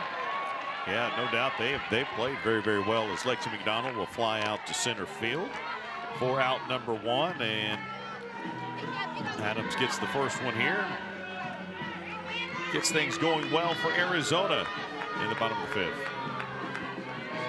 Now batting the designated player, number 3, Amanda Hassler. That'll bring up the designated player, Amanda Hassler, 1 for 2.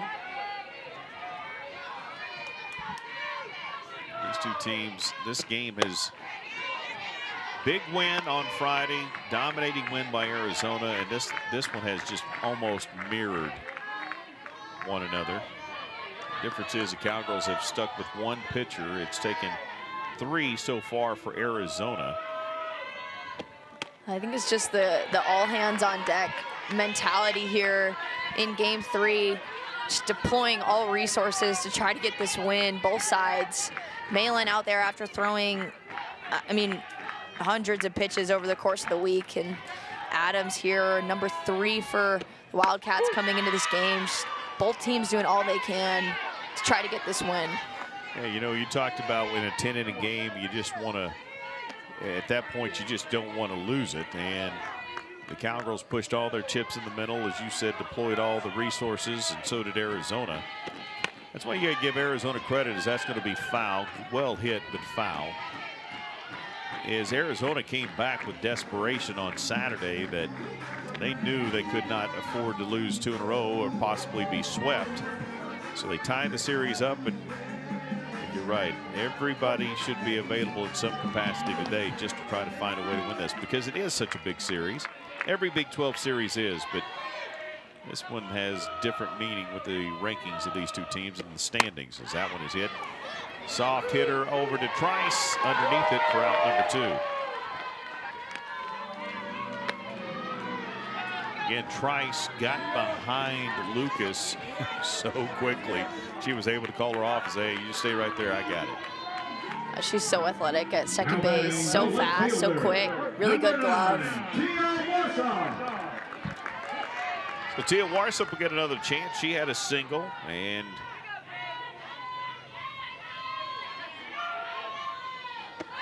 we'll lead things off here with a bunt, and it is a bunt hit and sailed into right field. That's going to put her on second. It's going to put her on third. And the Cowgirls have the go-ahead run 60 feet away. So a single with a couple of ease.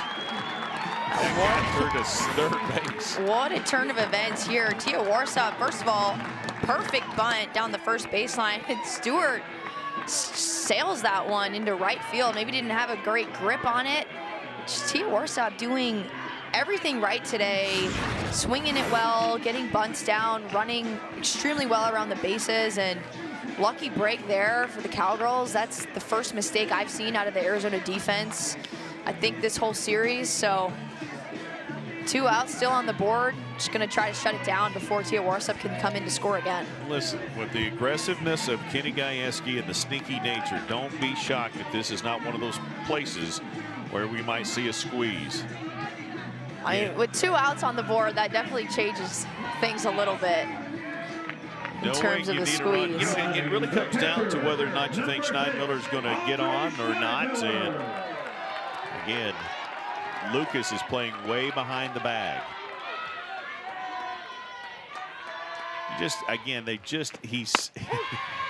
Kenny can be so unorthodox. Nothing ever surprises me with what you see. There's a called strike right there to Schneidmiller.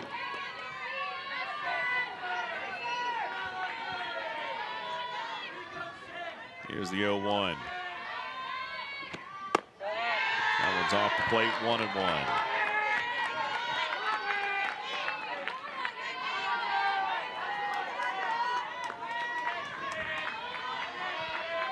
And Lucas is playing at the edge of the dirt.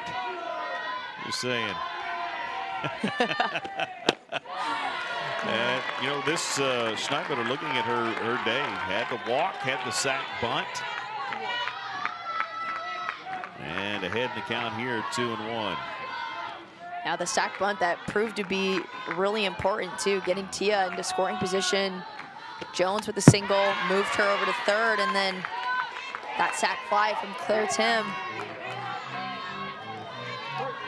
So the tip foul, and we're even at 2-2. Go ahead, run 60 feet away here in the bottom of the 5th. Who knows what the 6th and the 7th have in store, as this has been a crazy series so far.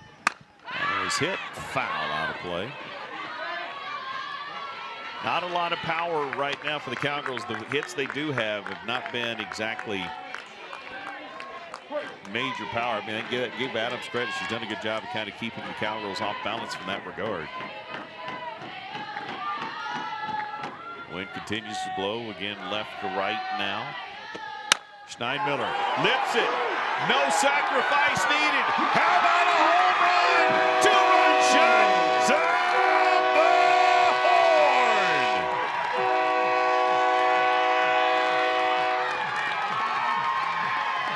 Schneidmiller leaves the yard, and that is for her home run number 3 on the season. And she just gave the Cowgirls a 2-run lead. It's the senior coming up in a huge moment for her team. Sees that rise ball up in the zone and just attacks it, keeps her hands up, drives it out to left field with 2 outs, able to bring in 2 runs for the Cowgirls. That is a huge swing for the offense. Great job right there by Schneidmiller, and the Cowgirls take a 2-run lead. And lots of conversation between Arizona and the umpires, and not sure what the conversation would be. It seems to be a lot of in agreement, maybe just some substitutions, but I think they are waiting for maybe another pitcher to come in. But how about Schneidmiller? We talked about her. You know, it was so much fun when we had Joe Girardi on, a former catcher, won three World Series as a catcher, then it won World Series as a manager, and said, man, I just love this kid's story. And then they showed his comments to her in the locker room, and she said, I just feel like I've been seen. It's such a cool thing.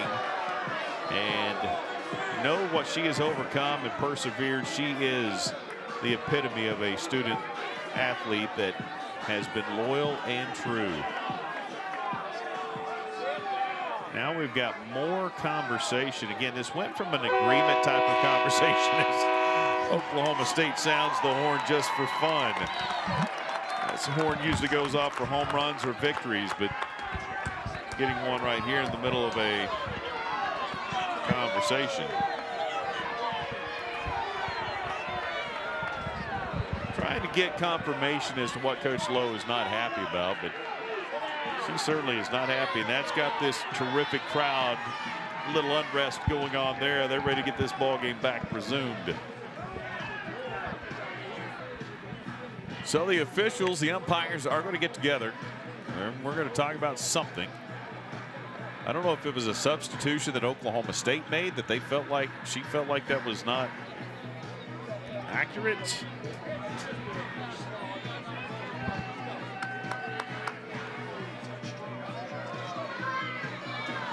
So it would appear that, again, concerned that there was a runner leaving early, going back to your point about how huge that would be after a home run, or that maybe Andre Schneidmiller may have been contacted. Now, they only have one challenge, so you can challenge one or the other. I don't think they could challenge both on this play.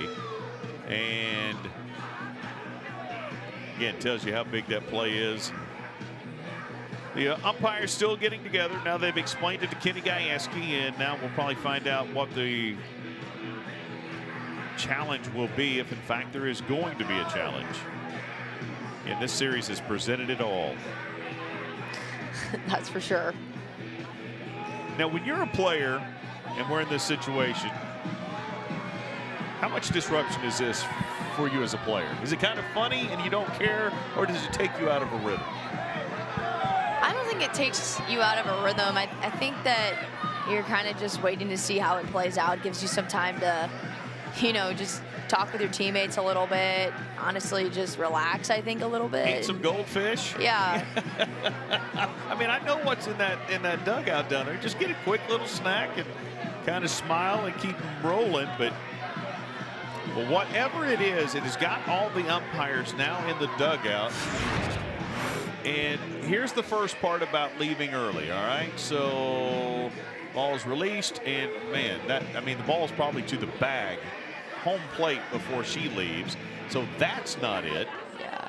Could it be? If I had to guess, I would think that this has to do with the substitutions. That's what I would have thought as well. Just with the umpires looking down at their books and flipping through their little notebooks, you know, they brought out the rule book, it looks like, and so I guess we'll just have to wait and see. That's always a great sign, right? I don't know. Do you know?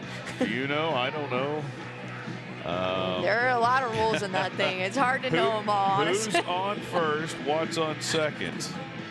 I mean, there's a Laurel and Hardy skit about to happen on this one. Man, oh man, what a crazy deal. 7-5, that's what we know right now. As of now, it was a 2-run home run from Andre Schneidmiller that was launched into left field.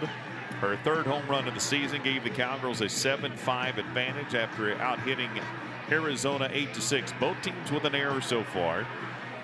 Both teams scored 4 runs in the first. Cowgirls answered in the fourth with a run. Arizona countered with a run of their own at the top of the fifth. And as of right now, the Cowgirls have scored 2 more in the bottom half if this holds, based on whatever this questioning is downstairs. And here's what's crazy, right? We've got Chris Dill, one of the best diamond sport guys I know, behind us, guessing. We've got the SIDs guessing. Tyler Blackburn, our producer, who's in tune, guessing. And guess what? Those 3 people right there are guessing. They're going to find an answer to it. I mean, so let's take a look at the other side of this. How about walking us through this home run, Rachel? So Adams in the circle, we know she has a great rise ball, and Audrey Schneidmiller just goes up and gets that pitch, like almost above her head that pitch was, but she kept her hands up and drove it out to left field. Just a huge moment for the Cowgirls with 2 outs, and the bunt mistake by Sydney Stewart, the catcher, kind of throwing that ball out to right field, and that kind of, I don't think they would have had Tia Warsup out on that bunt. So I will say this: she stepped on the plate. I do think there was a head pat prior to, if that's what this is. But now again, you go around third, you give the head coach a slap, right? I mean, it's a dead ball at that point once it's gone. But you got to come in, touch. It looked like maybe there was a pat, and now, coach is like, hey, either review it, call the Big 12, call somebody. Yeah. Because at some point this does become a distraction. Yeah, and especially for Adams out there in the circle, she kind of was in a, as a pitcher, you get in a groove and then you take a break. You don't want that. Like, you want to keep the momentum going. I know that Oklahoma State just hit that home run, and they, I'm sure, want to get back up to bat, keep swinging it. So let's take a look again. If this is, in fact, we're still guessing. But again, there is a pat on the head prior to her touching home base right there. And so, again, what does that mean? Does that mean the run comes off the board? You count one. If that's even what's being challenged right here. But I know this, it would appear that whatever coach is challenging, they found in the rule book and it said, Coach, we're ruling it this way, and that's because that's what the book says. So you can have your book back, and we'll have this more discussion on this later. Wow. I would love a video or an audio explanation, but it doesn't appear we're going to get one. So would love to talk to both coaches afterwards and get their take on whatever just happened that caused. We had an hour and 15-minute lightning delay on Friday.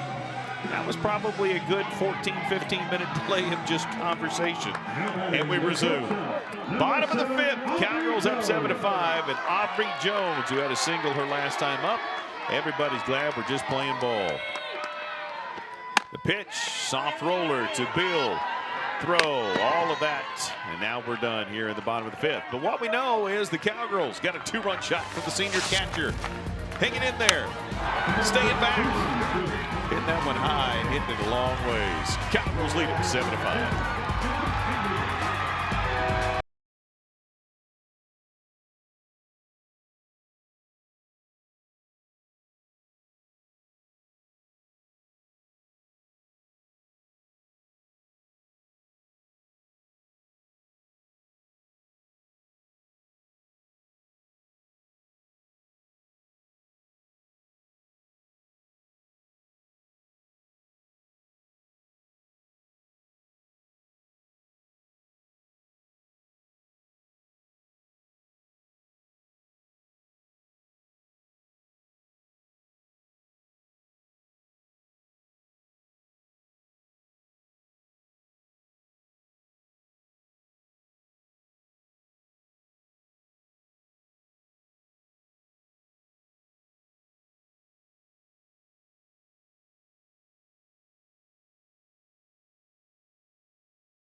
Well, the tale of Ruby. First inning, 4 runs, 3 of them earned, 3 hits, walk. Last 4, just 1 run, 3 hits, no walks, 3 Ks. And again, that first inning, you talk about her getting better. She certainly wasn't really settled in early. There's that little moment she has with Audrey we see quite a bit now. But man, first inning versus last 4, remarkable. She has been dialed in the past few innings, keeping the Cowgirls in this game. And I think that first inning was getting squeezed a little bit in the strike zone and just trying to find the corners, I think, a little bit. And I think the Wildcats did a great job capitalizing on that. You know, they only have 6 hits in this game, but have accumulated 5 runs. And I think that error in the top of the first also plays a role in that. And Ruby Malin, being a veteran and showing her resilience. J.L. Austin camps out underneath that one as Grace Jenkins will fly out to her in center field. And there's another quick out for Ruby Malin.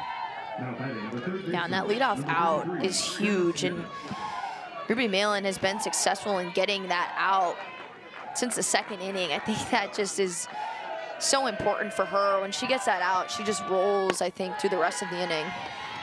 Now to bring up that young lady right there, Jenna Sniffen, the 0 for 2 on the day. Builder's choice, RBI, batting .305. And 5 home runs. How big are the runs in this game? Again, just any kind of separation whatsoever. I'm sure Arizona felt good after the top half of the first. Not safe, but good. And the Cowgirls erased those 4 runs with 4 of their own, and it's been back and forth since. Kind of like Friday night. You've used that description of Friday night, back and forth a lot. That's just kind of been what this series has been. I think yesterday, too, the Wildcats put up 4 runs in the top of the first yesterday and were able to just steamroll through the Cowgirls, run ruling them in 5 innings.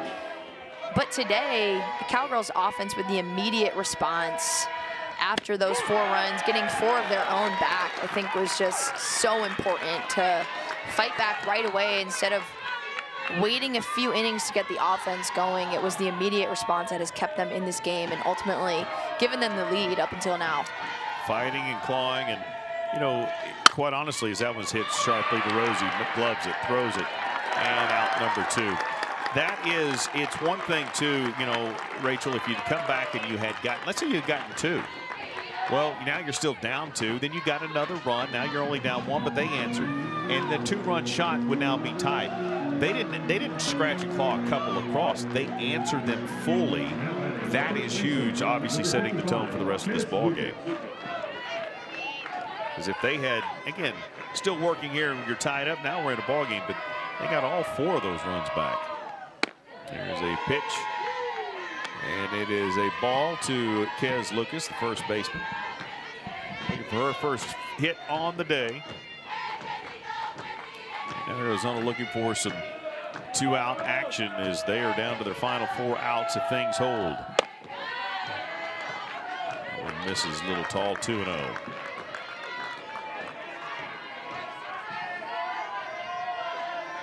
Cowgirls have not won a game for near a week. They're a week away from being exactly 2 months when this run began with Ruby Malin getting all the wins for Oklahoma State. And it goes back to February 27th when a non-Ruby Malin pitcher got a win for Oklahoma State. 2 months. It's hard to believe, honestly, especially when you look at Oklahoma State's schedule and the amount of wins they have on their schedule. Just the innings that Malin has on her arm this year, leading the Big 12. How about really Malin coming out of the circle right there? It was a foul ball that came sharply off the guard of Lucas, but she came across the field like a sprinter. Great job to get there. I don't know if she really believed it was live or not, but she was not going to get to that ball first. Tremendous speed, and there's one that's hit pretty sharply, but foul.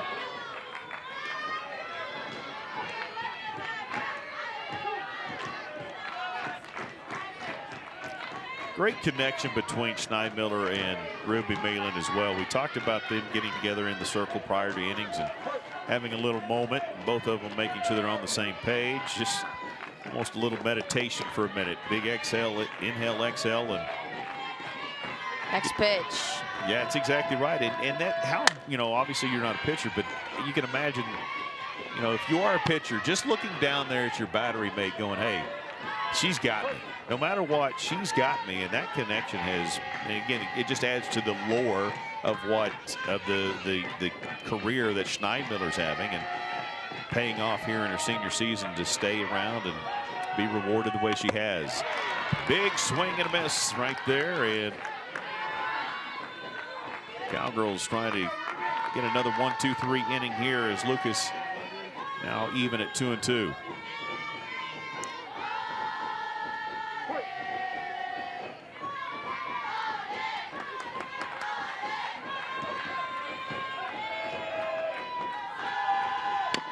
Now it's fouled. What are other connections? Second baseman have a connection maybe with a short, or a connection with the first, with them charging on short balls and you covering it. Where's that connection got to come from a second baseman? I think everywhere across the infield, depending on the situation. You know, you always want to be connected to your pitcher, have her back, support her, and then bunt situations, you're communicating with first baseman on the coverage. You know, if there's a runner on first, you're communicating with your middle infielder on coverage. And Ruby Malin just so tough. Great at bat there by Kez Lucas, but she goes up in the zone with the rise ball, getting the strikeout, taking the Cowgirls to the bottom of the 6th.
The Cowgirls, how did we get here, Rachel? Big first inning for both teams. The Wildcats getting it started early. Jenkins with a huge 2 RBI double. But the Cowgirls answered right back. Lexi McDonald, big, I think 2 RBI double again. And just, it was so competitive that first inning, so fun to see. The pitchers did a good job holding off the offense, but Schneidmiller in the bottom of the 5th able to get the 2-run lead. Huge swing for the senior, and you know that takes us to the bottom of the 6th. Just a lot of back and forth energy, similar to Friday. A lot of offense, and here to see if Adams can hold off the Cowgirls. You know, she had been forcing a lot of weak contact prior to that shot by Schneidmiller, and then Schneidmiller changed that narrative as we go to the bottom of the 6th inning. Cowgirls looking for insurance, and the freshman from Owasso will try to lead things off and get them going as she falls behind 0-2 here to J.L. Austin. 0-1 with a walk today. Done a good job of turning the lineup over for Oklahoma State.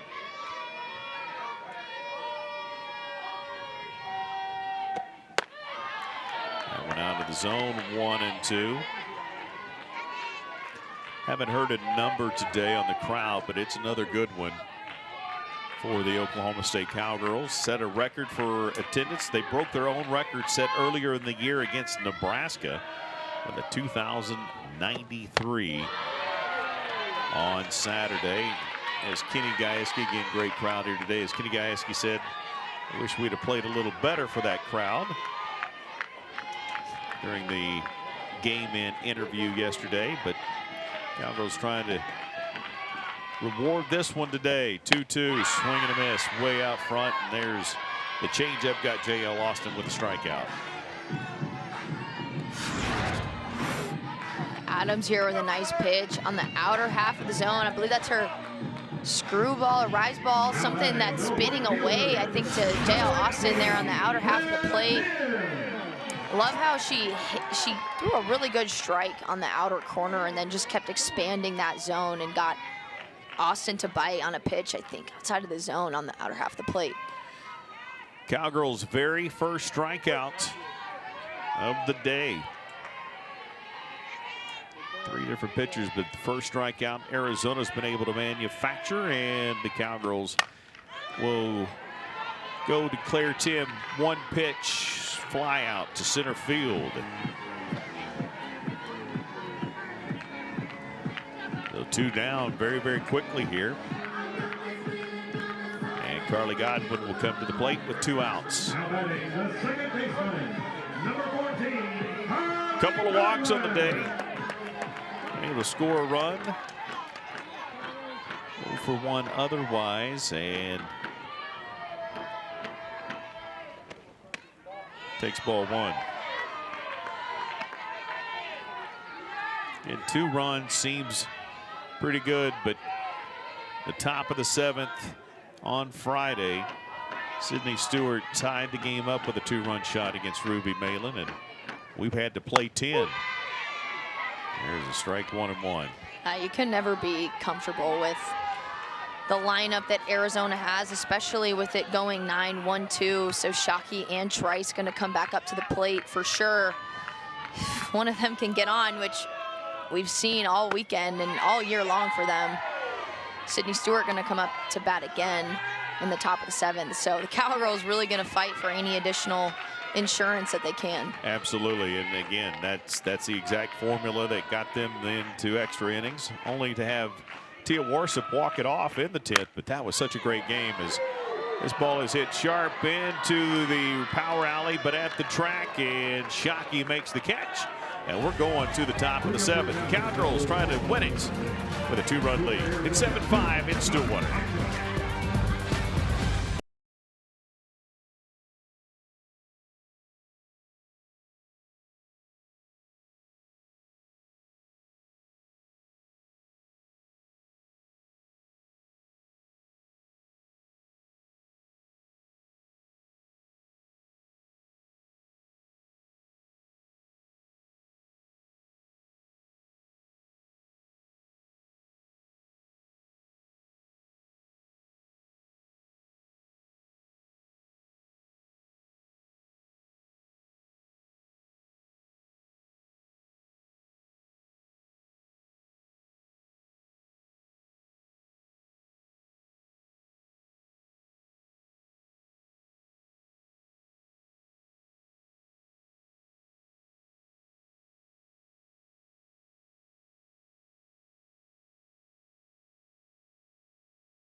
Ruby Malin in the circle trying to close it out, get another complete game. Guess what? North of 100 pitches yet again. 3rd consecutive game here that she's done that. And 6 innings pitched. She just needs another half inning here, and she's got her 20th win of the season. And again, there's that moment that we keep talking about with her and Steinmiller.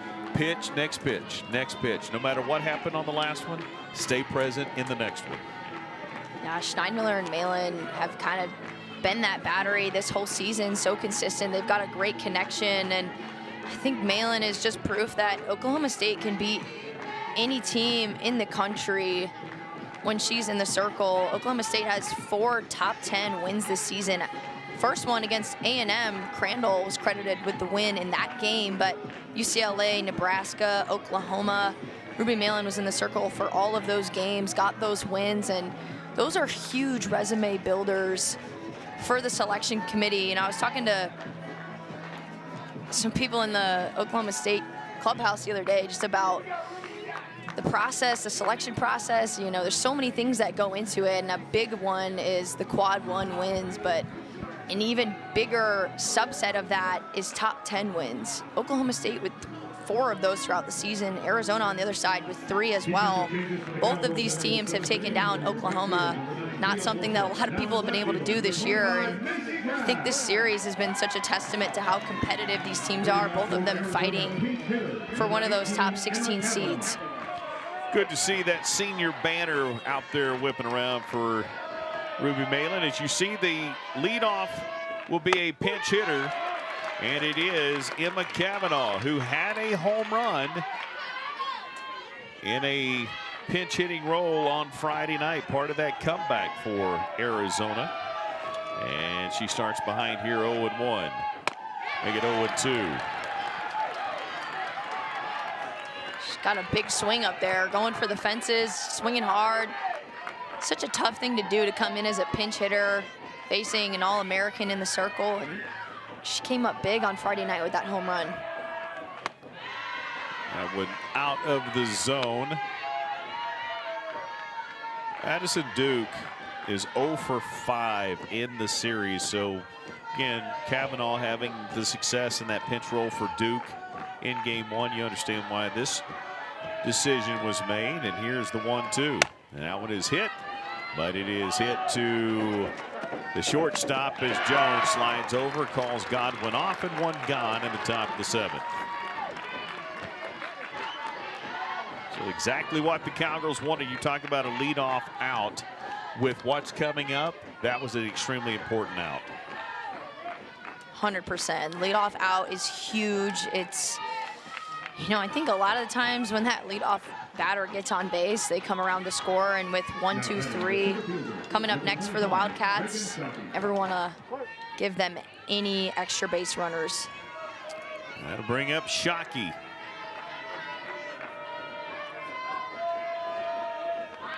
Oh for 3 today, and slaps at that one, and strike 1.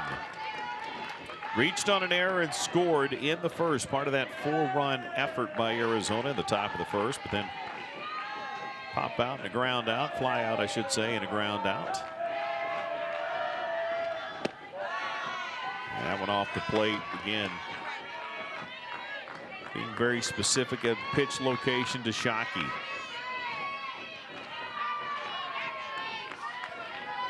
The shift is on again.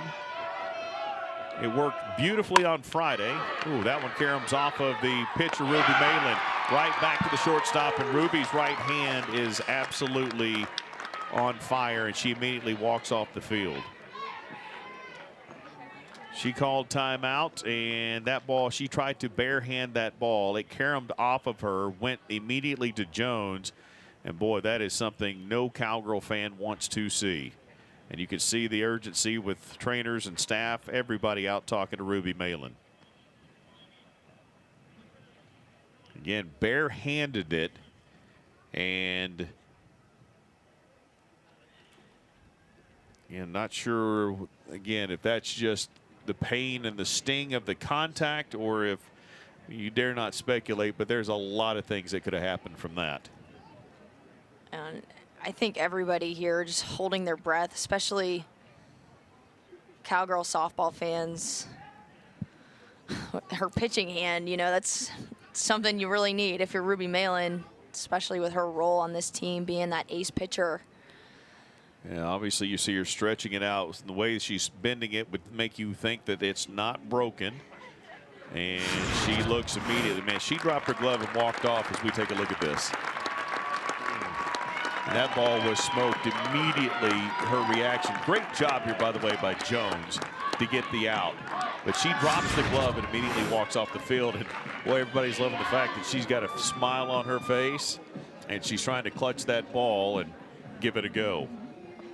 And that's a good sign there on the warm-up. And again, the relief and exhale by the dugout and this crowd, understanding just how big that is. Oh my goodness, yeah, Ruby Malin, if anything happened to her, I'm not sure what the Cowgirls would do going into the rest of the season, so it really is a blessing that there's nothing wrong with her. And also Aubrey Jones finishing that play was huge, and just the absolute cannon across the infield to get Shockey, such a good runner, out. Now they're just 1 out away from taking this series. It's also just the toughness of Malin. I'm sure that she's still hurting and just going to try to fight through this last out. Great job by Schneidmiller coming out, having that same exact moment to start, now with potentially the last batter to face. And you talked about, again, Shockey either getting on or Trice getting on. Well, Shockey gave it a great run off the carom, off of the pitcher to Jones, but was thrown out for out number 2. And for Stewart to have an opportunity to tie this thing up again, now going to fall in the hands of Trice as she flares that one into right field. Coming on, Tia Warsop, and the Cowgirls have pulled it off. The Cowgirls have the series win. The Cowgirls win Game 3, 7-5. What a dogfight by these two teams, these two storied programs. Heck of a series. Great win for Oklahoma State. Yeah, such a gritty series for Oklahoma State. And that was Macy Graff coming in, making that tough catch out there in left field. Toughness of Ruby Malin on Friday and Sunday, able to grind it out for the Cowgirls, and their offense coming through today, down 4 runs in the first inning, able to battle back. And then it was Audrey Schneidmiller, the difference maker, with that 2-run home run. This was a fantastic series to watch as a softball fan, and the Cowgirls take the series now onto another big game at Texas. Congratulations to, again, the Cowgirls, and listen, fun program in Arizona, and Coach Lowe, they're going to win a lot of ball games. They're going to be fun to watch in postseason as well. This was a high caliber series. We knew it would be, and it turned out to be everything we hoped it would be. Hey, you were headed to the pros. We're done broadcasting together this year. Best of luck with the talents. Thank you. Appreciate it. Hey, that's going to do it for us. We want to say thanks for tuning in as we wrap it up. For Rachel Becker, Tyler Blackburn, and our whole crew, I'm Casey Kendrick. Thanks for watching Big 12 Softball on ESPN.